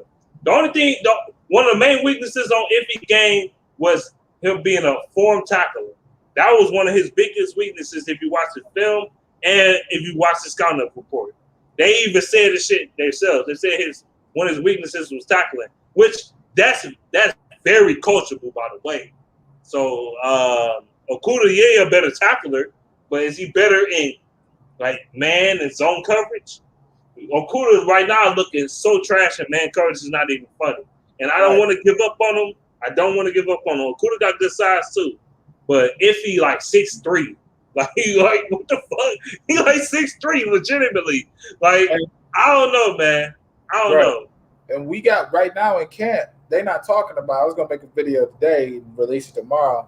We're not talking about it, but our running back battle is one of the best in the league right now. Our running back battle. We can say what we want about the corners, the wide receivers. You and me know if he is the guy. We know from the eye test. We see Syracuse corner, big corner. We know. All right, that's the shit we just know. We know Okuda's really a safety. They don't know that shit. They gonna figure it out by year 3. They gonna put him there, and he gonna be an all-pro corner. We gonna go back to the screen, and say, yeah, we told you so. But our running back battle, bro, that's the best in the league right now. And I'm telling you why. Because we have a definitive number 1, number 2 back. The biggest thing about it is the number 1 is hurt. The number 2, you don't want to play him in the 3rd preseason game. So you're going to have Dedrick Mills. No, you're going to have Jamar Jefferson, Dedrick Mills. You're going to have Mbukwe or Godwin, right? And you're going to have my man Reynolds. All of them can be a number 3 back on any fucking roster right now. Jamar Jefferson, he may not have made no big plays, but he had like 2 or 3 touches for 22 yards. You saw the plays. He can make plays. Godwin, he's been punching it in. He shows some toughness. He's a converted safety playing running back. He converted from – bro, he cold already, doing what he has to do, making cuts and shit. Yeah. They spotted that in training camp. They said, oh, no, bro. You come over here, bro. He probably broke up a pass. What's your name? Just come over here, bro. I got you. You want to make the team, right? Come over here. This is the battle I like. Dedrick Mills, Reynolds. Hands down. I like them too. These dudes is a tank. Dude, bro. Mills is a tank. He run the motherfuckers over. And then you got motherfucking Craig Reynolds. He got that cut move. Like, he just shifty as fuck. But it's like, he run with a little power too. It's not just he just shifty. And I also seen, he actually not a bad pass blocker either. But right. I was like, okay. I seen that on film like, oh, he ain't that bad of a pass blocker. Okay. That's actually a good quality. Right. He might make the team. I think he actually might make the team for real. Right. The boys might get opportunities. The one thing I want to see, I wish I seen more of, right? So Indianapolis, the perfect people for us to play. So Man Beast, when they come down to Indianapolis, they got some shit we should be looking at. They got some linebacker battles.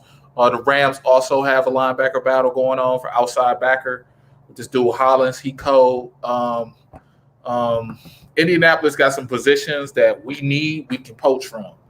I'm paying very close attention to that waiver wire. I was hoping there'd be some surprise cuts this cycle. The people that got cut, all practically no names, with the exception of who was that? I think it was from the Patriots. But I'm looking for that waiver wire to improve this team. I'm looking for Sewell to show big. Like, we can really run on them. Indianapolis is not going to play Leonard. They're not going to play. They're not going to play Warner. They're not going to play nobody really important. So I know we can run on them. I just want to know who's going to have a big day.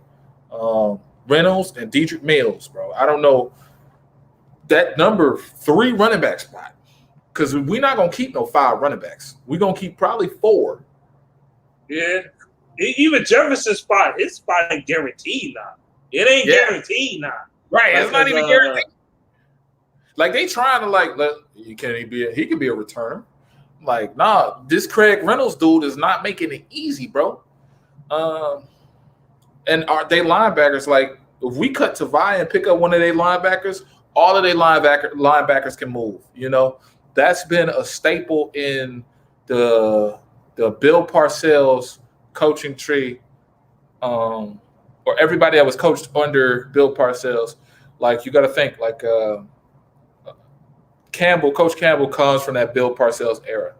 So when he had success, when he was with Bill Parcells in 2003, Bill Parcells wanted these 6'3", 290 linebackers, but they couldn't run, right? But check this out. He started playing the smaller linebackers, right? Devontae Beckett, the Pittman. Pittman's kind of big, but he started playing like 5'11", 6-foot linebackers. They flew to the ball. They was fast. They was quicker on their feet. Indianapolis, all their linebackers can do that. So one of them niggas get cut. We need to poach his ass real quick. We're going to see who's – you're going to see some athletes on that team. They got a receiver. Dude already made the team. I'm going to get his name because I want y'all to know his name. He playing cold. He like a Galladay. Some of the receivers. Yes, bro. This dude is cold. Now he got a roster spot, of course. I forget his name. Biggest surprises. Oh man, it's a video. I'm like, man. I'm trying to get an article because this dude, his name is like they calling him Megatron, or some shit. Strain. It's like Mastron is his last name. This dude, 6'4", out of some bullshit ass school. He catching passes with one hand. He going up in the end zone. And the Lions had. I don't pressure them, but I'm saying this. Y'all have the same access to draft information like everybody else. Y'all have the same access. And the Indianapolis Colts came away with the best receiver in the goddamn preseason. And then there's no excuse for last season because Quez Watkins was right there. Undrafted free agent. Quez Watkins balling out for the Eagles. He looked like the Eagles' best receiver. The picks overall don't even look cold at all. Rieger don't even look cold. But you said that wide receivers, right? You said I'm looking at the depth chart right now. Yeah. Are you talking about you said what? Yeah.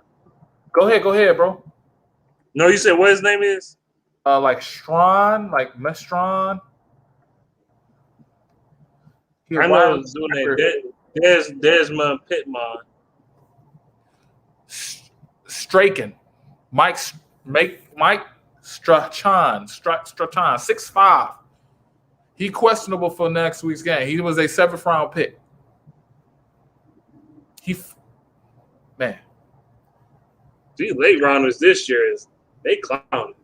These late rounders and these motherfucking undrafted guys is clowning this year, bro. Yeah. Oh man, they ain't playing no games this year. They ain't playing no games, man. See, and you got the same. That's why I'm hard on the Lions like I am. You had the same access to the information. He's 6'5". It's the 7th round. You need a receiver anyway. This dude coming on like this with the ball in the end zone corner and the end's toe tapping. I'm like, what the fuck? Where do you think the fucking Steelers get their receivers from? They don't be getting these. Well, except Chase Claypool, but other than that, where do you think they be getting their fucking receivers from? These motherfuckers be undrafted and shit, late round picks and shit. These motherfuckers be out here balling and shit. Deontay fucking Richardson, what's his name? Deontay Williams. Deontay. But I thought he had the most drops in the league. Who's going to play our number 1 and number 2? I say, who you say? I say Tyreek.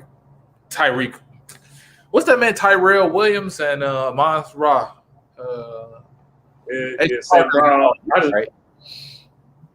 Say Brown. I think Say Brown could be a baller, but Jonathan Adams. Oh yeah, Jonathan Adams. They stupid as hell. Why would you cut Jonathan Adams? Dumb as fuck. Dumb. Jonathan Adams was a highlight reel. Dumb as fuck. Yeah, bro. It's just it's really that wide receiver shit dead, bro. Because Tom Kennedy right now, he's solidified his spot. So if I check the depth chart, this is what I'm gonna do.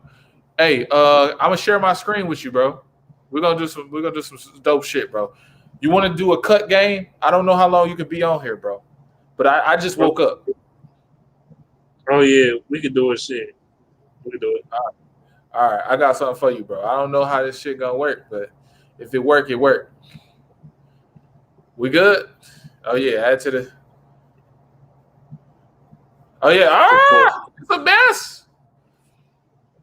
Oh, don't see my porn, okay? Don't see my porn. You got me excited, bro. Because I was gonna do that running back video, bro. Because that's not nobody's talking about that shit. They don't care. They just Craig Reynolds. Man, our running back battle is wild, bro. Yeah, bro. Detroit Lions. Shit. Even Swift job not guaranteed at this fucking point the way he can. Shit.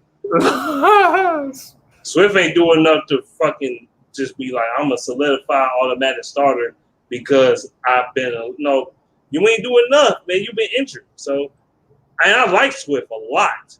Swift is a talented motherfucker. But love Swift. If you don't play, I love Swift. Yeah, that's my issue. Oh, I just seen depth chart on the line, man. Come on, man. Now the computer want to act stupid. Depth chart. All right. So wide receiver. Oh, Swift questionable. All right. We don't even need him to play that game anyway. What the fuck? I just don't know why that's a story. All right. So right here. Damn. Let me move this shit. Let me move that comment. You said what move? You want me to move or what? Yeah, they're saying how Tim Boyle is fucking garbage, but I'm gonna talk about that in a minute. But yeah, let's talk about this running back shit. Running back or wide receiver? Wherever you want to, you can do running back first. Fuck it, let's do running back. Okay, all right. So, oh yeah, Radley cut. So right now, this is what they got. I don't know why they don't have Reynolds here to disrespect. Because Reynolds is really above Dedrick Mills. If they keep 4 running backs, they would have to take from another position, right? So it's safe to say if you keep 4 running backs, you can't keep 6 receivers. You understand? So it just comes into a position of need. Now, we also got to realize that Kabinda is listed as a running back as well. So, Kabinda, can you see me still? You can see me? Yeah.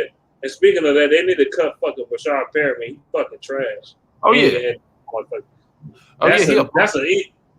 That's a roster spot that somebody else deserves, not him. Right. Trash. Right. Oh man, because you got Kabinda at fullback. You got Elise. You get 3 tight ends. You probably don't have 3 quarterbacks, but you can't have 3 quarterbacks. You got to have 2 because you got to add the extra running back. You don't need the extra running back. You just want to keep him because if you cut Dedrick Mills and he go to the Packers and become an all-star, you have literally lost this fan base, bro. If you cut Reynolds, bro, and he go to the Green Bay or the Tennessee Titans and he killing, you lost these niggas, bro. Because you did that with Travis Fulgham last year. You can't be doing the same shit. Dude, this motherfucker Reynolds could be the next motherfucking Rasheed. What's that dude name? Monster from the 49ers and shit. Yeah. That motherfucker got cut a few times, went to the 49ers and started fucking balling. These man, come on, bro. He wasn't just decent. He was balling, bro. He was the reason why they went to the Super Bowl. The 49ers. The reason. Not one of the reasons. He was the reason. So be careful on who you cut. Just saying, bro. Just saying. Right. No, you're absolutely right. So we haven't seen John Panisi at all for real. I don't know if he was in there. I got to see if he was in there or not. But I didn't see nothing from him. Deshaun Hand, we've seen him play. You gotta cut the fat to hold these running backs because all these running backs are good. I would say Obukwe or Godwin or whatever. He's like your worst one, and he's the one that's been scoring for real. It's weird, man. Y'all cut Leak, so y'all didn't care about that. So again, look at this. This is all right. You gonna keep this like this. Brockers, you see my screen. You see my little mouse and shit. You're going to have Deshaun. You're going to have Azarike. You're going to have Aleem. You're going to have John there. Bruce Hector, he earns a roster spot. Miles Brown, that's going to be tough. But you can cut Jashawn Cornell, though, because he ain't shit. He haven't done shit in 2 years. So you got there. Because Miles Brown actually did some shit last game. Now, I think he was getting beat on the run, but his pass rushing was good. Kevin Strong showed up that first game. He had a good game. Nick Williams, I don't know where he's at. You said what? I said I like Kevin Strong. I liked him last year. It's just he had a shitty-ass defense, but I see the talent there. I definitely do. Right, I'm with you. Nick Williams, I haven't seen shit from Nick Williams, but I know he redid his deal to stay on this team. I'll keep him. Yeah, they might keep him. Oh, this is pretty much good right here. This right here, you got to go. I don't know who he is. We don't know who he is. I've never heard of this nigga in my life. Now, this is the battle I want to see right here. So this nigga Campbell talks about, what's he talking about? He talk about depth. He talk about competition, right? Competition. This nigga has earned the starting job. Yeah, there's no arguments or debates no more. Barnes should be a starter. End of discussion. That's it. End of discussion. You see where he listed, right? This is always put up by the team. They always do this, right? So Derek Barnes is listed as second inside linebacker. Jamie Collins and him. Is Derek Barnes and Reeves Maven. Jelani Tavai and Anthony Pitton right here. Here's what they're going to do. They're going to cut this motherfucker. If they really talking that shit and they believe what they say they believe, they going to cut this nigga. Tavante Beckett might be practice squad or whatever. He might stay on IR. They might, hold him for practice squad or something because your IR players aren't they don't cost roster spots or some shit. Like if you got a player on IR, you still going to be at 52 instead of 53. You understand what I'm saying? Yeah. So this motherfucker got to go without a question. Oh yeah, he the weakest linebacker of the bunch, man. Easily. Right. Like these two niggas. Keep Alzone, Barnes, keep Pittman, and keep Collins. But get rid of Tavai, trash. These two niggas right here, it's a wrap. It's a wrap, bro. Hey, look, I'm not a betting man. I'll put a whole check on these two niggas about to go. I'll put a whole check. Charles Harris probably stays because this nigga hasn't shown you nothing. Charles Harris hasn't shown you nothing, but we know this nigga hasn't done shit. Austin Bryant play like 10 plays a year and talking about he should still be on the team. Get the fuck out of here. This motherfucker plays 10 snaps and beat 10 snaps a season. Motherfucker out here. Nah, I know I'm exaggerating, but I'm just saying, like, it feels like you play only, 5 to 10 snaps a season, and this motherfucker be out for the whole fucking year. Man, fuck all that. Deshaun Hand should be cut, too, if you ask me. And I like Deshaun Hand talent, but he can't stay healthy for shit. Cut his ass. Right. If you ask me. This gonna be This is gonna be interesting right here. So Moore and Holder, right? I gotta see the comments, see if anybody commented. So I'm gonna go back to it. Side note, I was hoping we saw Stafford play in preseason. They ain't gonna show that weak ass nigga. They know he throwing picks. I like that white boy on the Lions. He's fat. Oh, 85, yeah. Boyle is trash. Oh, yeah. So they see it too. Okay, good. I'm just making sure that everything Copa said, I never did this before. So, bro, I need your help. Tracy Walker, Will Harris. Now, Will Harris is improved or some shit they said. I don't know if that's true or not. Who gets cut out of these niggas, man? You talking about both safety spots, or you talking about just strong safety? Let's just start with free safety right now. Start with free safety right now because you got 4 of them. Probably Jalen Elliott and I like that. I think he's gonna get cut because I ain't heard of that guy a day in my life. I ain't never heard of his name ever. He made a couple tackles, but he let motherfuckers catch the ball. So to me, that goes. I know one of them dudes. What's number 47 on the team right now? He trash. Bobby. He trash, bro. Where's that nigga at? They got him. Where's he at? Where's Bobby? Where's that nigga at? I don't know. He's listed as a safety. He's not even on this roster right now.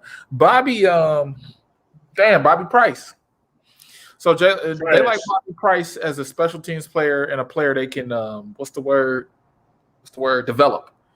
So they like Bobby Price because he has versatility and he can develop. So he's a second-year man.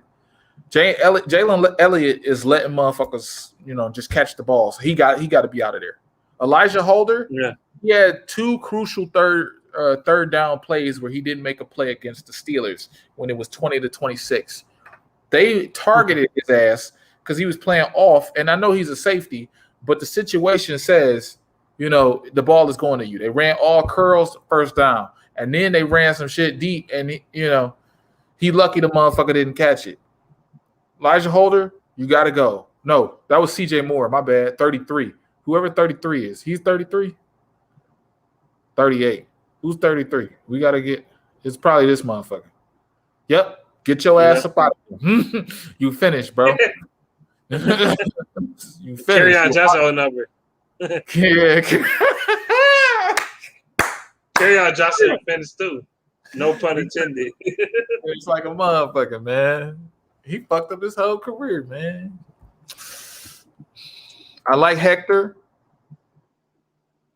I like Anthony Pittman. I like Sean Dion. The lineman. I know it's crazy, but some of them niggas gonna get cut, man. You got these niggas? Okay, there we go. You said what? Okay. Vata. He should get cut? I ain't gonna say cut right now. He shouldn't get cut right now, but he trash. But I'm gonna say this. Sewell looking horrible. Yeah, Sewell look like a joke, bro. That's because he playing out of fucking position. That's fucking wild. How you gonna drop a left tackle to play right tackle? Dumb Lions retarded shit. They always do that dumb shit. They make football so hard. This is why we don't never win, bro. This is why we don't never win. They do this dumb shit every time. Like right tackle is different than left tackle. Your footwork is different. Your hand placement is different. Your stance is different. All that shit is different. Right. So of course he gonna struggle. Yeah. And if Sewell playing left tackle right now, he probably look like a boss. Taylor Decker only had one decent year, and that was last year. So you should have it would have been an easier transition for Taylor Decker to go to right tackle and Penei Sewell to come in at left tackle. I got another thing against the Lions that's fucking retarded. Taylor Decker played left and right tackle in college at Ohio State. Exactly. Why the fuck they didn't put him at right tackle and put Sewell at left tackle? They make shit so fucking hard. They make this shit hard, dog. This team is so dumb. Yeah. Oh my fucking God. They is so dumb. This is why I be cracking jokes and people are like, why you so negative? You ain't like this and that. Man, they do dumb shit all the time, bro. Why is Decker didn't shift to the right? He played right tackle and left tackle in college. Go back and watch the tape. He did. Right. When he was blocking for Zeke Elliott. And So JT Barrett bum ass. Yes. we gotta be a little weary of this right here. This right here is a little weary. Logan Stenberg Matt Nelson had a decent season last year, but the way this offensive line looks when they get in the game, it's pathetic. So I like this right here. I like this right here. I like this too. This dude has a great get off. He is the reason, and Dan Skipper, I'm gonna give Dan Skipper credit too. He is the reason we getting them holes that little boy Reynolds can run through, because these two right here are massive. These guys are massive. He's about 6'3", 6'6". Yeah, I know he's 6'6", 300 pounds. I was following him at Notre Dame. When he came out, I was like, this dude about to be something, and he can play right and left. Don't Notre Dame, man. It's something about the Notre Dame offensive lineman, man. That's like an offensive lineman factory. Them in Wisconsin, they know how to produce offensive linemen, bro. Right. So them Wisconsin, yeah. See, another thing the Lions was doing before this new regime got here is they was drafting niggas. They was drafting left guards or tight ends out of Duke. What? In the first round? What? Left guards out of Duke. Like, nobody was doing that. Nobody ever was doing that shit. Like, they was going to they drafted who'd they draft? Karan Reed out of Princeton in the fourth. What? Oh, Richard. You know what's funny about Karan Reed? He went to the Chargers and actually was pretty good. He was decent. With the Lions, he was trash. That's because I don't know. They ain't believe in him, or I don't know. Right. Well, they played a 3-4. They've always played that 3-4 exclusively. He was probably just better in that role. See, they try to do this shit where they try to have the player adapt to them. Like, this would work in theory, him to be your right tackle. But you know what? If you didn't have him, if he was on his last year, I know he's got the 5-year extension. But if he was on his last year, they would have put the nigga here anyway. They would have put Panay at left tackle anyway. So it was confusing. It's just confusing, bro. It's like Panay Sewell gonna be a left tackle eventually. You understand what I'm saying? It's like they just do extra steps. It's just stupid. That's what they do. Terrell Crosby, I like him. So right here, Dan Campbell was talking about Darren Paulo and Evan Heim. He want to see more for them. He think they can make this team. Dan Skipper's playing pretty well. So this might be pretty much the same. So you don't want to take nothing there because you still gotta have swap out guys. But Darren, he wants to see something from Paulo and he wants to see something from Evan Heim. He said that in a presser 2 days ago. This right here is gonna be a big battle. And I'm only including Fales and Elise Mack. Really, Brock Wright is doing well. He's doing everything well. When I went to practice, he catches the ball well. He blocks well. He's just a gamer, He just everything. He doesn't wow you. He doesn't amaze you. He's just doing everything in a serviceable way. I really like him. I know he's gonna get cut, but he's gonna make another roster somewhere. He's gonna be a good player. He's a blocking tight end. He's got the same measurables as a Hawkinson. He's just like that prototypical. If he went to the Steelers or something, he's pretty much Freiermuth for the Steelers. That's what he is. Elise Mack, you got to keep him. He's an athlete. He can run the ball. He's a speed demon, right? You got to keep him. I want to see him on some more passes, bro. I need to see him on some more passes, bro. I didn't know you could follow players. Yeah, but yeah, he's gonna be good, bro. I like doing this with you. I was trying to do this that one time we was on stream. Now for the wide receiver battle, what everybody wanted to see. I'm gonna put this on my channel too. We're gonna blow up off this. Tyrell Williams, Rashad Perriman. So now you got 10 names. No, 11. Damn, bro. Oh, this one too? 1, 2, 3. Yeah. 1, 2, 3, 9. Yeah, 11. So you got 11 people here, bro. Check this out. Yeah. Cephas might get cut, bro. Is Cephas in danger of getting cut? I seen that video by Motor City. And Cephas hasn't done shit, hasn't shown shit in the preseason. He hasn't done shit in the preseason. I don't know what's going on.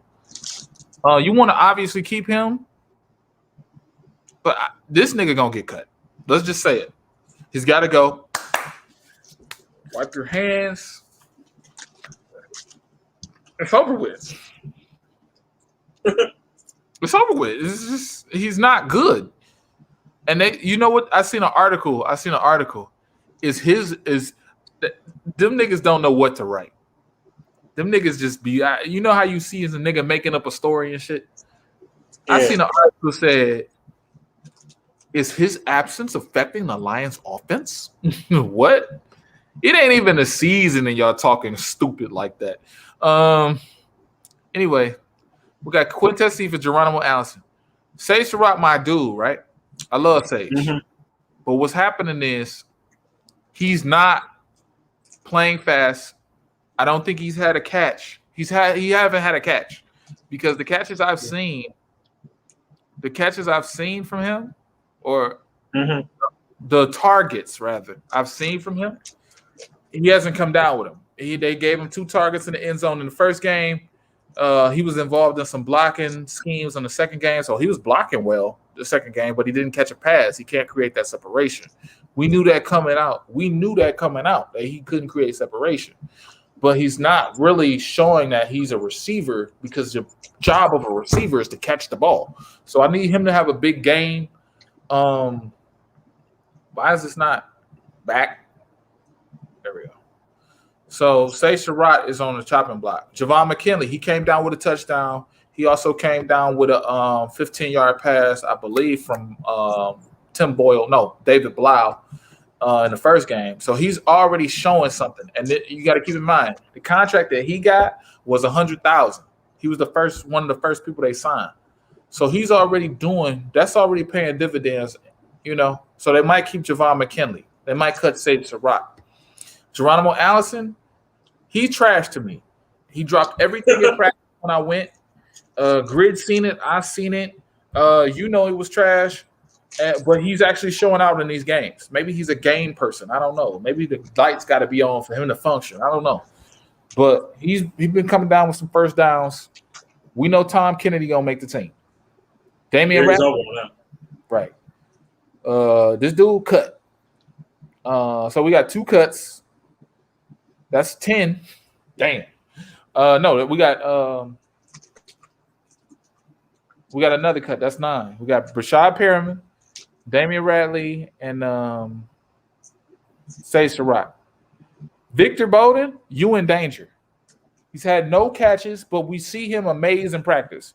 He's amazed niggas with the pads off. He's amazed niggas in spring summer camp and whatever the fuck. He amazed niggas by throwing with golf and building like all this camaraderie.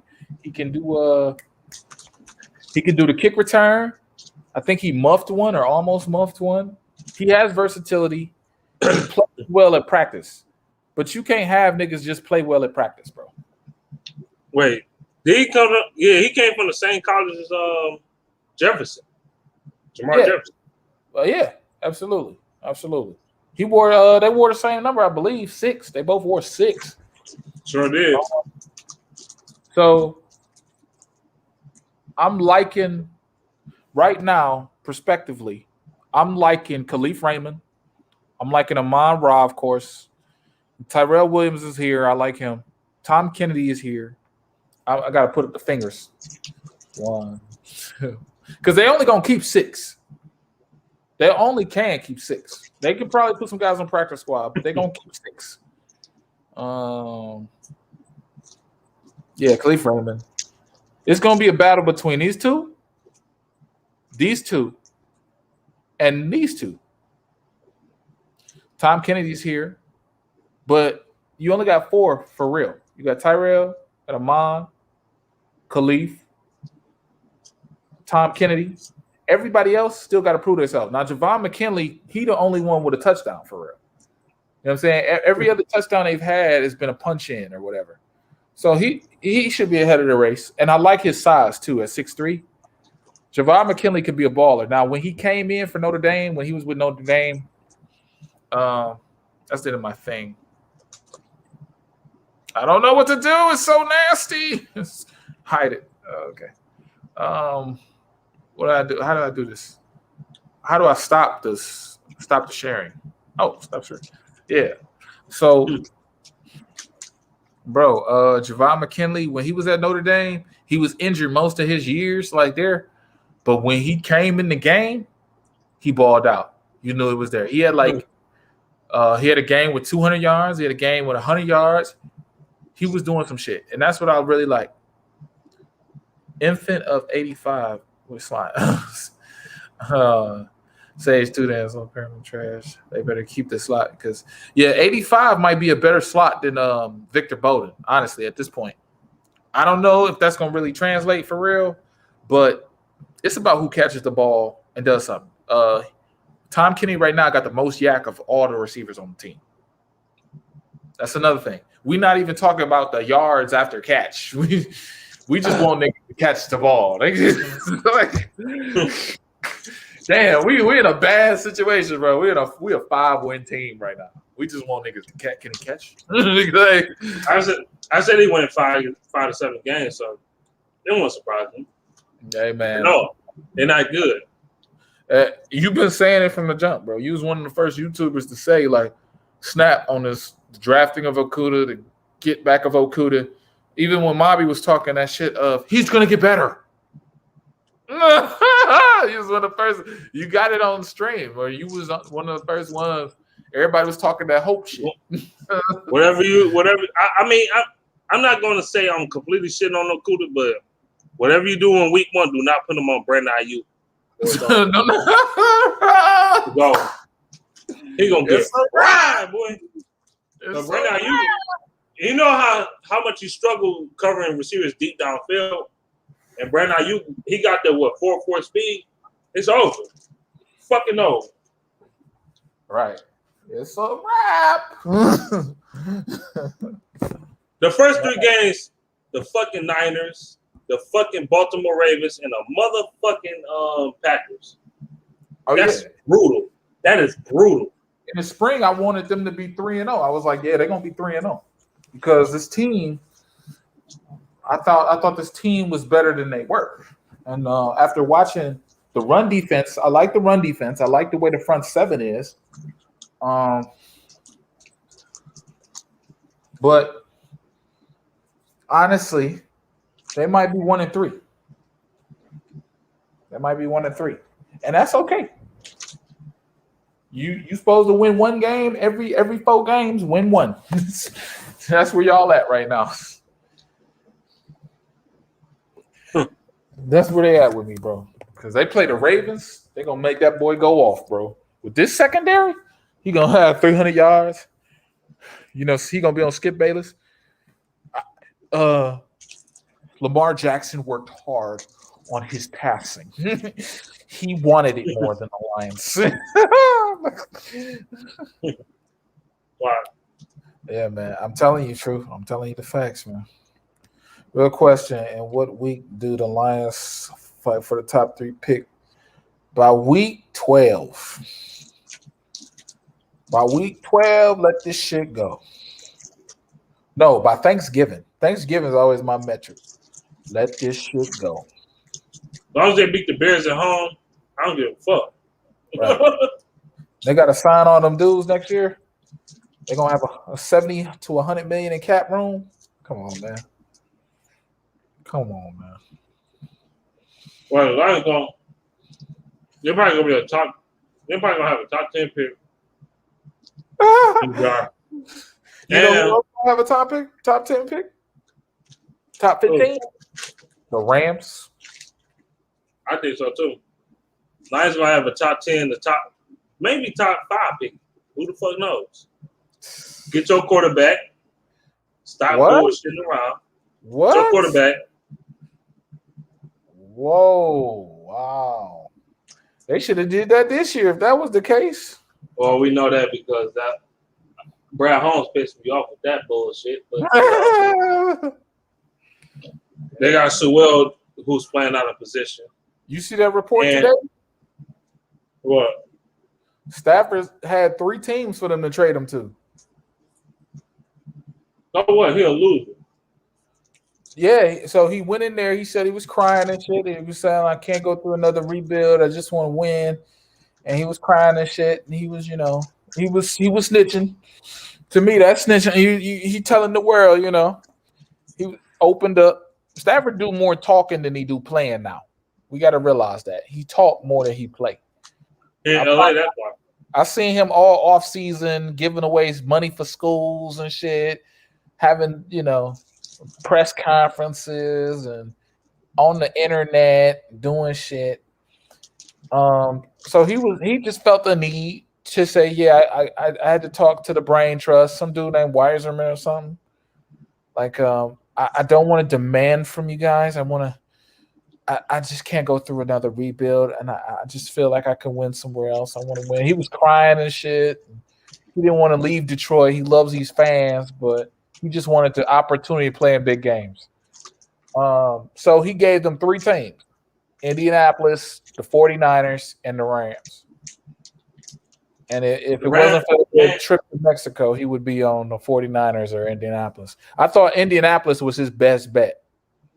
Dude, I thought I was the only one that thought that shit. I like the Colts was the best fucking option for him. Why was the best option?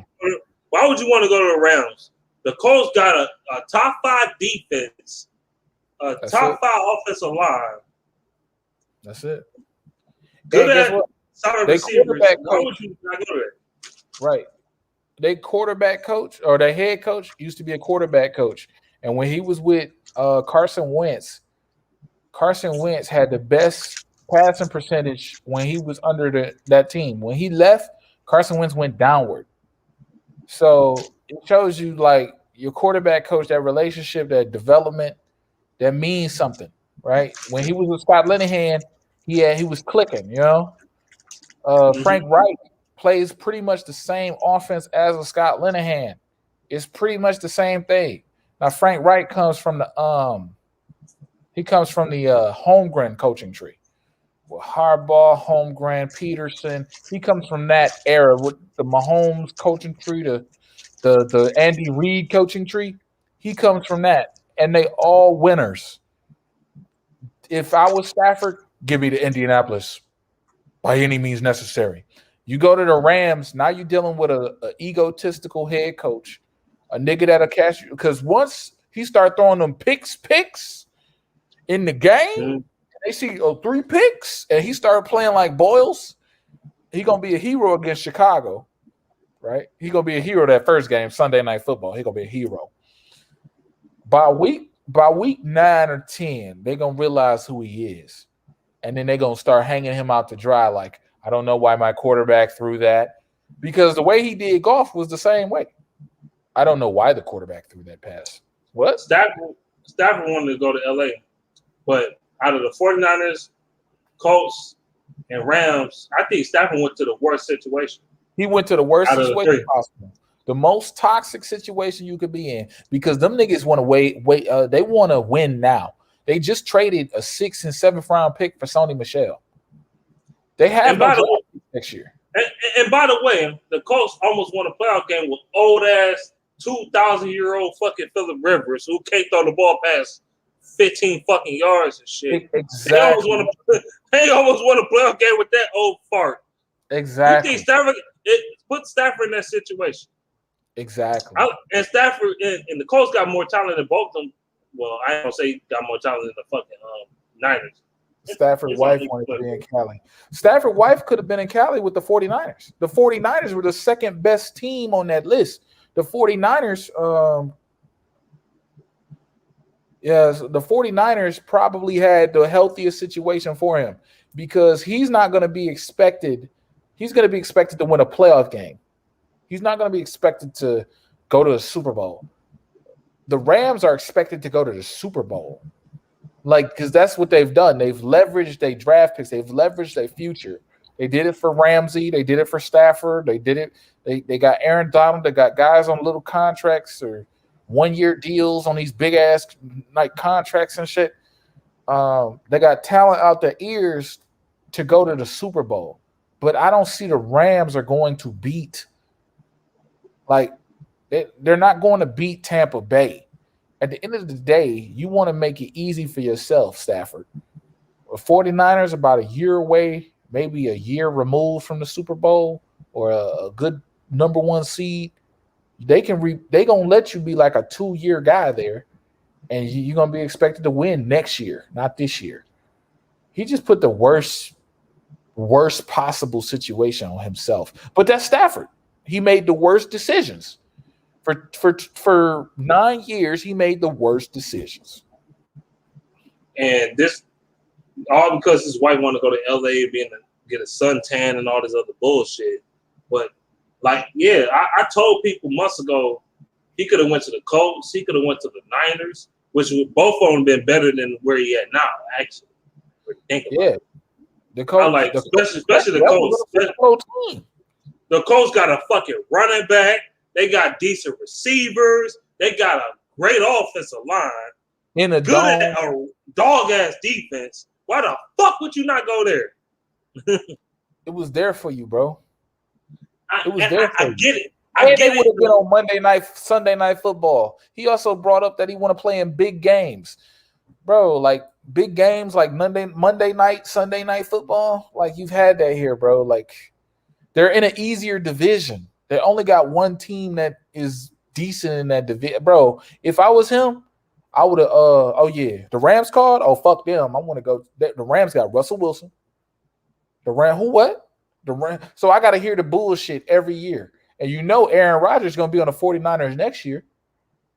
Come on. Gonna probably, if Aaron Rodgers go to the 49ers, that career is over. It's over. Because you got there with Russell Wilson and Aaron Rodgers and Kyler Murray. Developing no, it's too much, bro. They're going to call him the worst quarterback of the division. And we know that. And another thing, either Aaron Rodgers is going to Denver or he going to what's the name? He going to what I just said. Tennessee is the only team in the AFC South that's trying to compete against Indianapolis. Even then, at worst, you're a wild card. It's about location. If the Lions was in the NFC East, we would win every division. We would win a division like all the time, especially in the Caldwell era and the what's his name era. Because we had a team that was fucking 10-6, and they had a team that won a division at 9-7 that same year. It was come on, man.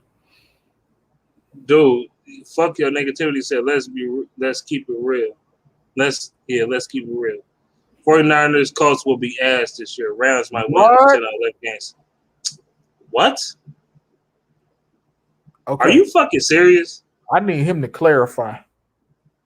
How the Colts gonna be ass? I just need you to clarify. First of all, I know the Rams had a top 3 defense last year. I know because a lot of that had to do with Aaron Donald, but let's be real, bro. Let's be real. You think they're gonna have a top 3 defense again? I highly doubt it. Second of all, they traded for Sonny Michel for 2 late round picks. The Rams love trading away their fucking picks. They're fucking stupid. But you had no first round picks. Oh yeah, you said this year. Okay. This year. The Rams might win 9-10 games. Okay. I can see that. I don't know why maybe. They can win 9-10 games. It's not impossible, but you got to play against Russell Wilson twice a year, and you know Stafford don't play against. He don't ball out against other star quarterbacks like that. You know he doesn't. Right. So, right. You got to play against the Seahawks. You got to play against them. This is not the NFC North, nigga. So get that shit out your head. It's not the NFC North. The Rams, I think the defense is gonna I think their defense is gonna take a step back this year. They lost a couple of key players, so I don't think they're gonna be the same. But yeah, I'm gonna share my screen again. I'm gonna share my screen again because I like this. This is a fun little feature on here, man. It's a fun little thing. Let's just leave it up to the NFL. If you don't like us, if you don't like what we saying, I got you, bro. I got you. It's okay. Hide this and let's go over here. This is CBS, right? This is mainstream media, right? Just the evil Yeah. people, right? The people that talk about all the teams except the Lions, right? So Yeah. they got Indianapolis going at worst 10-7. Why? Because of strength of schedule. Unfortunately, they play the NFC East, the West. They play Arizona and they play the AFC North, AFC East. They play the AFC East and the NFC West. My bad.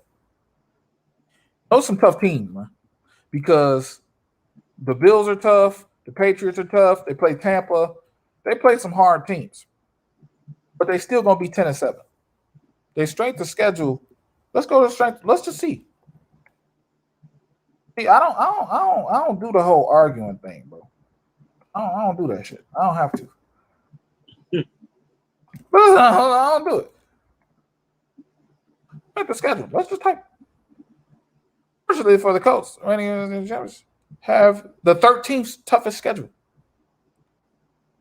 So this is just a prediction that they had about they have the 13th toughest schedule, right? So that was a prediction they had, right? If those teams perform worse, because remember the Lions had the fifth toughest schedule last year, but they could have won 7 games. They had 7 games where it was like less than a touchdown. They lost to the Bears that one game. That was another game. They could have won 7 games, been 7-9, right? The Colts are going to probably be in the same situation where they're going to probably pick up a game or two because of a penalty call, because a team fucked up, because someone got injured, because situations happen. So they already have a winning record prospectively. And then we ain't even counting how the season gonna go for them. Who knows? Cam Newton might get hurt. Mac Jones might have to come in. They beat Mac Jones at home because that's his first start, you know. And then next thing you know, that game that was a perspective as a loss is now a win, and they 11-6. So now they not ass. And then they go to the playoffs. It's like I got to talk to people like babies. Then they go to the playoffs and they win that game. Are they ass now? Right. Niggas be capping, bro. He said, who they quarterback? Well, you don't even know what's going on. You don't even know what's going on. I'm sorry, bro. I'm sorry if I took over or something. I had to coach that nigga up, bro. I'm like, bro, like, dude, that rant, like, their division alone is hard as fuck. Then you gotta, I know they won with Jared Goff and shit. I get it and all that shit. Oh, Stafford's a better quarterback than Jared Goff, so why does it even fucking matter? Even though one quarterback went to the Super Bowl one day, but he motherfucking Jared Goff, Jared Goff trash, man. Same quarterback that outdoes Patrick Mahomes in the shootout and had better numbers than him. We made, Jared Goff is trash, man. He's garbage. Stafford better, man. Even though he can't beat Aaron Rodgers in a fucking shootout to save his fucking life, because he's scared of going to shootout with Aaron Rodgers. Wait, you know what I love? Aaron Rodgers played the defense. He don't play Stafford. He played the defense. The defense let Stafford down. The defense. I got something. Hey, who are these people that be talking to you, bro? Because I got some, bro. I got. Oh man. I can't stand motherfuckers be saying some shit. There was an article that broke down Stafford had a top 5 defense twice and did nothing. He ain't had a top 5 defense twice. However, he had top 10, top 15 defenses in his career. So let's not go there for some of y'all people. Okay, y'all want fuck just talking about, like I said, fuck just talking about the 20 fucking 14 defense. We know they were top. Top 3 defense. We know that. We get that shit. We get that. I know that already. You ain't gotta keep telling me that. Even though the secondary was a little wishy-washy, but fuck it. They had top 3 defense that year. Okay. What about 2016 when the Lions was ranked 13th in the league on defense, total defense? It was ranked 13th. But people say, oh, Stafford had all these comebacks. But, like these 4 or 5 games of the comebacks was led from a key-ass defensive player in the game. You know that, right? Like, You said what? I was saying, like, in 2016, everybody say, oh, Stafford had all these comebacks, miracle quarterback and shit like that. But y'all forgetting this son of a bitch he had a 13th ranked defense that year, which is above average, by the way. Right. And that defense made very key plays that year. Just to name a couple. Darius Slay fumble on Ryan Matthews. Darius Slay interception after he intercepted. He gave Carson Wentz his first interception ever. That shit. Darius Slay interception on Thanksgiving against Sam Bradford. Niggas don't talk about that shit. Or what about the motherfucking game? What was that game? Fuck. I know it's another game. Who the fuck we play that game?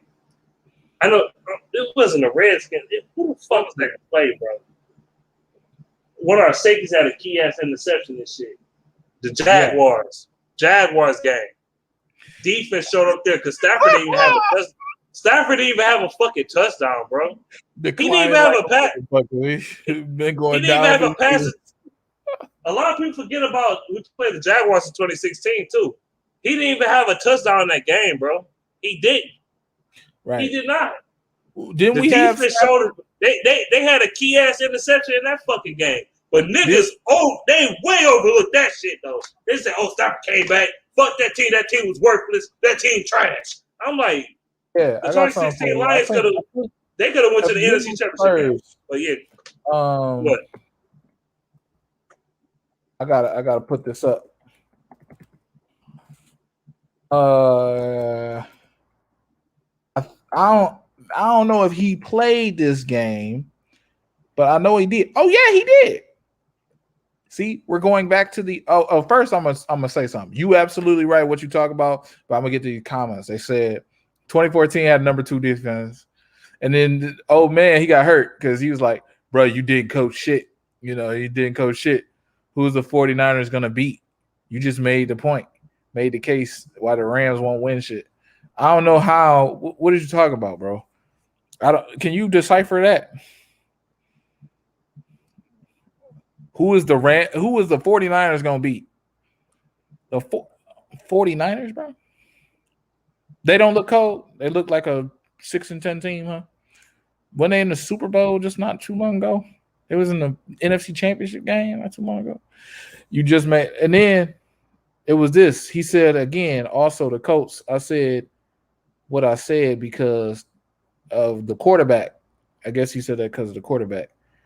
You know, he said that quarterback won't stay healthy. Wentz might not stay healthy. Who knows? We're gonna see. But this is what I wanted to show you. This is Stafford's best game. Let me show you. Stafford best game last year. Can I show you that, man, Beast?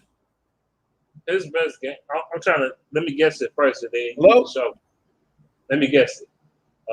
Shit. What was his best game? He muted himself. I ain't mute myself. I'm here. Hello? Yeah, you don't hear me? I'm talking.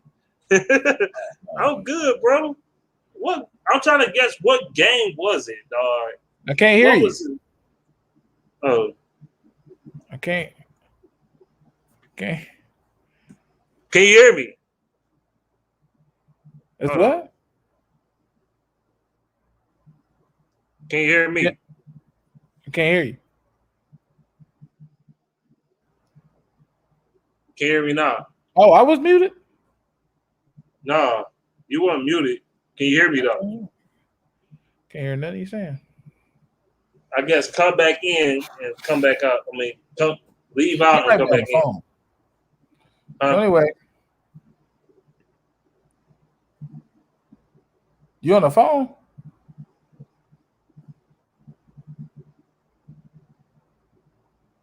That's your end, brother.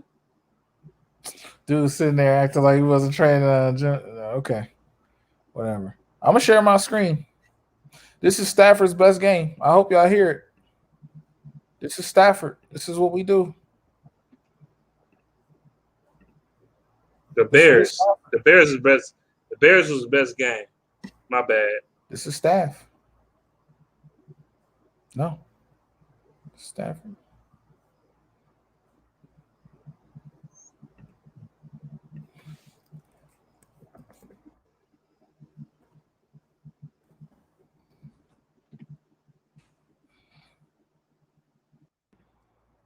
Stafford's best game.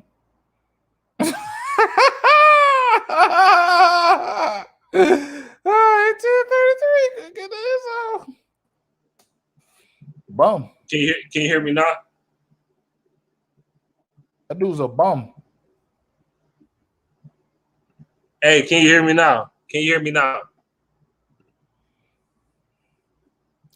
That's Stafford's best situation right there. 0 TDs. Oh, show that shit. He lost to a creative player, PJ Tucker.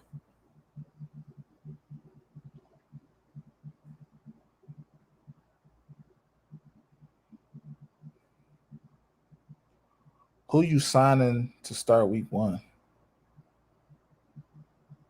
Oh, Jimmy G. Jimmy G. Jimmy G is gonna start. Woo.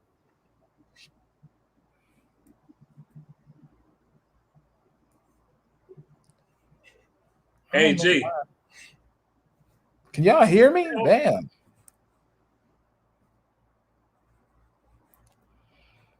Anyway, Jimmy G gonna start. I'm so confused. How am I confusing? He can't hear you, man.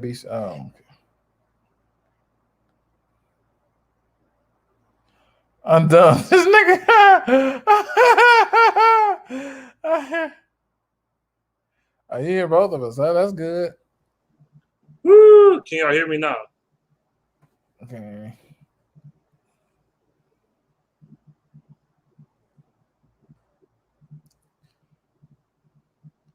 I don't know what's happening.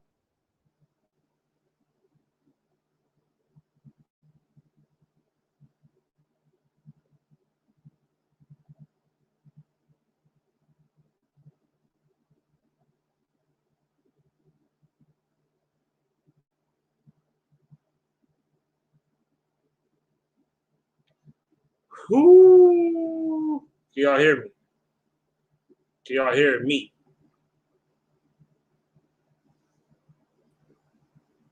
Can you hear me now? Damn. Well. What? Well. Can't hear you. I might have.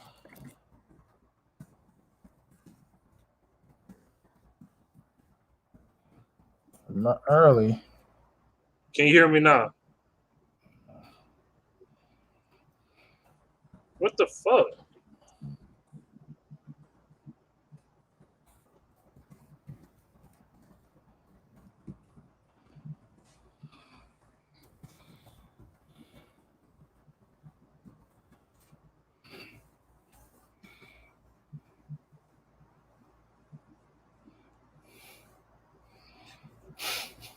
He said I'm confusing. I'll take that. I'll take that. I am a little confusing.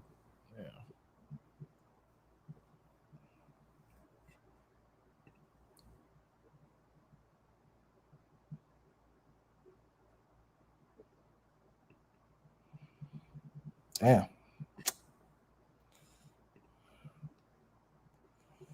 I don't know. I don't know what's going on. Okay, can you hear me now?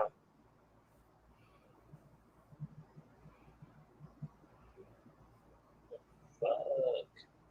You can't hear me, huh?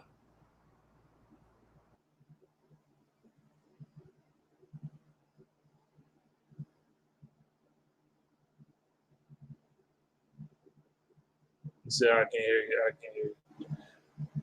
I don't know. That shit is crazy. He can't hear me, but y'all can hear me. Some of y'all can't hear me, allegedly. God made key players to take his team to the Super Bowl, beat Mahomes, the highest scoring Monday Night Football game. I don't see why people are saying he's trash. He's a good quarterback. He good. I wonder what they're going to get the most out of him. That's the thing. Dude sitting on here acting like the 49ers wasn't trying to trade porn star Jimmy G. We know that. They know they're trying to trade him. Well, shoot. They better, shoot. Talent for talent, shoot. All around, they just as good, if not better than the Rams.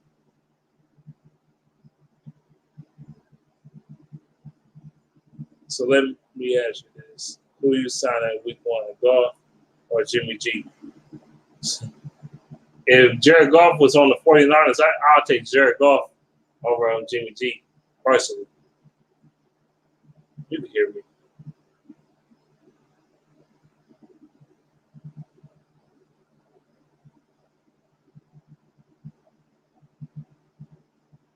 You can't hear because I'm on his ass. What up? What up? Okay. I can hear you. Good.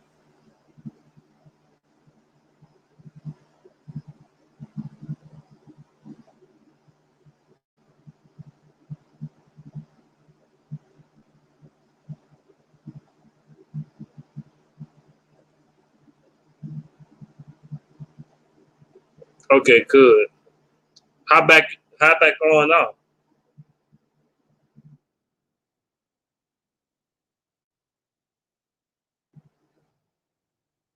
How back on right now?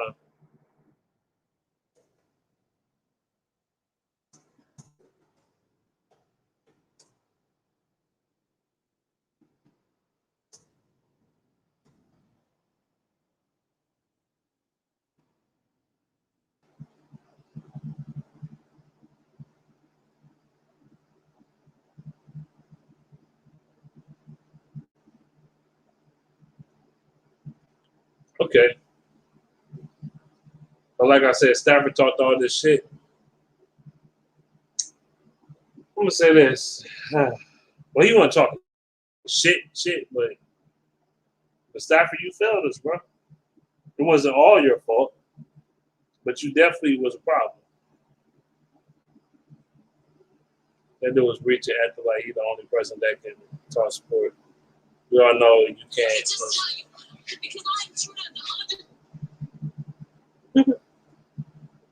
We all know you can't win shit without a good QB. We know that. He never said that though. But Stafford lost his games. He was honest, and I said the same thing. I always say people always overlook that 2016 Lions team. Like the Lions didn't make, like the defense didn't make key ass plays to win fucking games. For that led to half of them fucking comebacks. Or having key interception or key fucking fumble.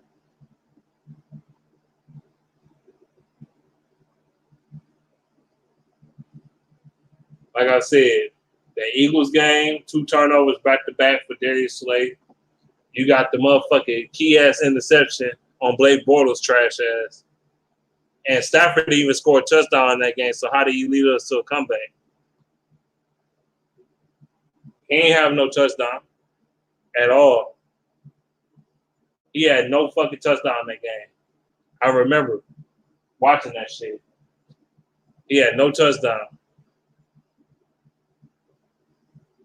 That game, that one game against the Redskins, I was at that game. I actually went to that game.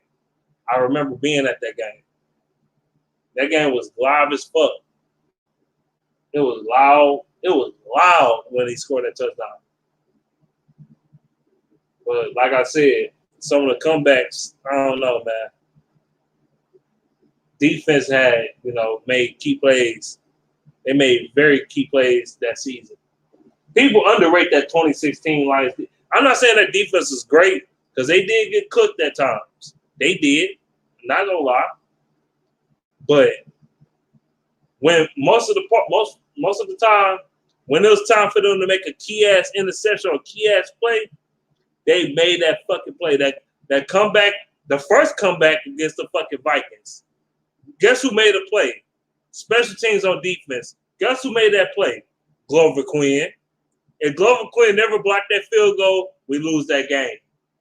Because he blocked that field goal, which led to the Lions going, which led to Stafford getting the ball on offense, which Stafford led the Lions down the field to kick that field goal with Matt Prater kicking that field goal, which led us to overtime, which led Stafford to come back, had a comeback win.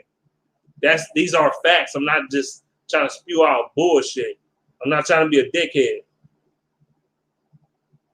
I'm not trying to be a dickhead or nothing like that. I'm being honest with you.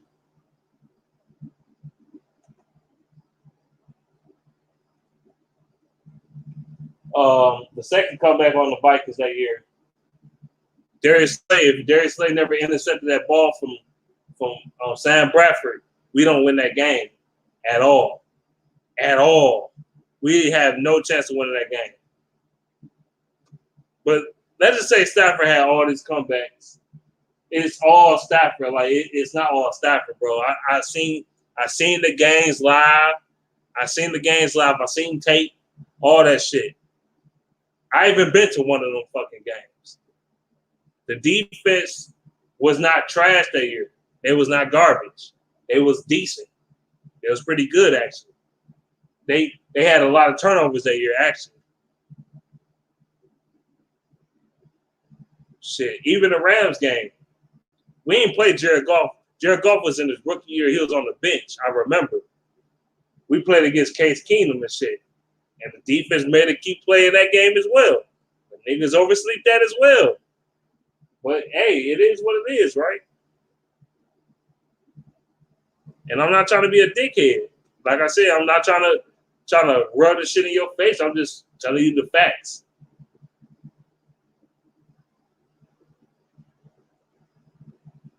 We beat Arizona to be safe for the playoffs. Scoreless the next game against New England. Hey, y'all, and Stafford will give it right back or have a misread. And Stafford, man, if Stafford wanted to play in bigger games, all he had to do in 2016, out of the last 4 games, all he had to do is just win one fucking game. And Stafford's so great. He had to win one fucking game. Just one out of the 4 games. One. The way his thumb, his fucking middle finger was fucked up. I mean, I'm guilty of making them excuses too, but looking back at it now, I sound dumb as hell. You had one game to win, bro. One. All you gotta do is win one game. One. Even if the Packers did beat us in week 17, which they did beat us earlier in that year as well, that was a shootout. That game was a shootout. But they did beat us in week 17, but we won one of those 4 games, we still win a division title. You know why? Because we had tiebreakers that the Packers didn't have. We still would have won the fucking division. We still would have won the fucking division. All you had to do is win one fucking game. One game. That's it. One game. He ain't win none of them bitches. He ain't win none of the 4 games. He should have beat the Packers in week 17. Let's be real, dog. Like, now, don't get me wrong, the defense is kind of trash. Like, they could get to Aaron Rodgers and save their fucking life. But shit, Stafford won that. He was okay in that game. But I in the game like that, I want to play. I want him to play better than okay. Okay ain't good enough, especially you trying to clinch the division. He was all right at best. The Giants game, he had a fucked up ass interception in that game. Let's be real. Niggas forget about that shit, dude. I mean, don't get me wrong. Now, Zach Zitter really shit. He really cost us that game with that fucked up ass. He fumbled at the 1 yard line or some shit. When we could have punched in the touchdown, which that touchdown would have led us to a victory. But other than that, Stafford was very erratic in that game. Very erratic, very antsy. He just wasn't ready. He was hurt. He was that this motherfucker was injured. This middle finger, his coochie finger was hurt. So yeah, he wasn't accurate with the football. But hey, the Cowboys game, he had a fucked up ass. Dude, he literally had an interception that led for a touchdown for the Cowboys. We always forget about that shit. This motherfucker had like 2 turnovers in that game. He had 2 interceptions against the Cowboys. You know, Hey, shit. What? And we played the Giants, the Cowboys, the Packers. Who else the fuck we played in that 4-game stretch? Who the fuck did we play? Fuck. I can't remember on the top of my head, but I know we played somebody else. Fuck. I can't remember.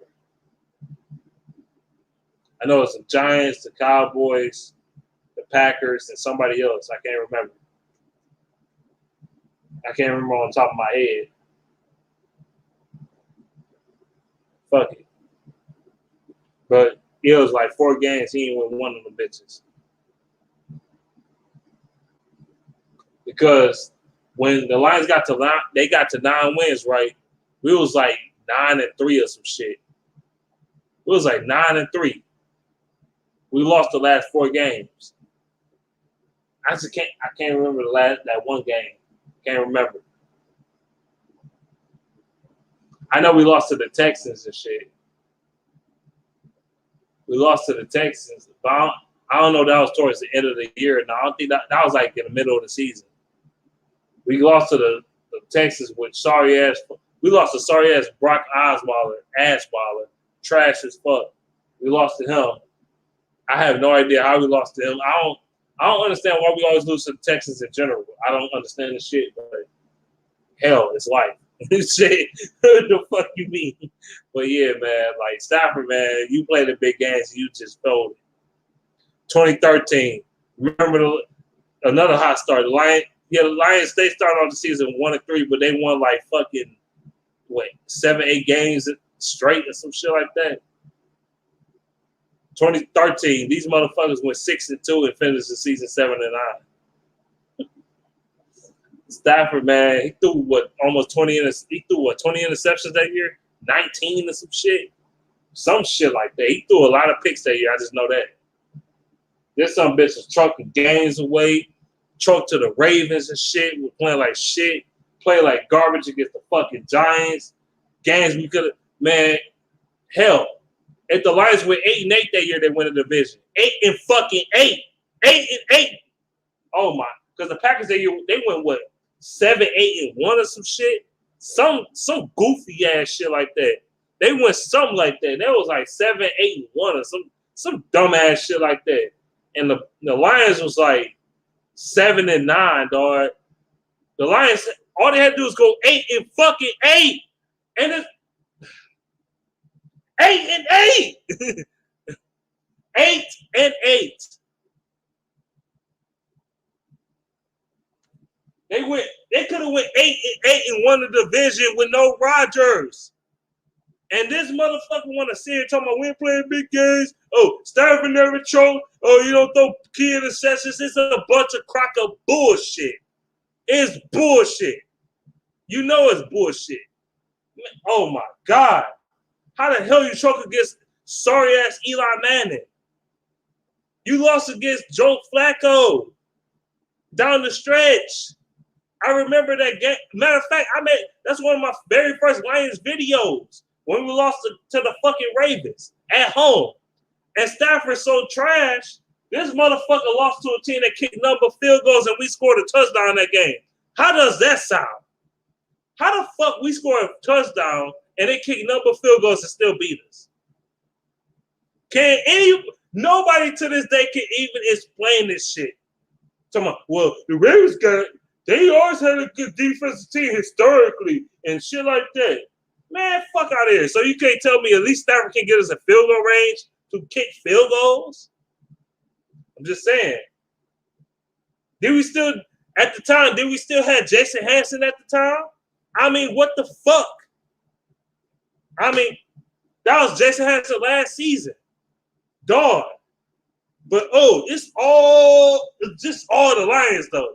How the fuck you score a touchdown and look?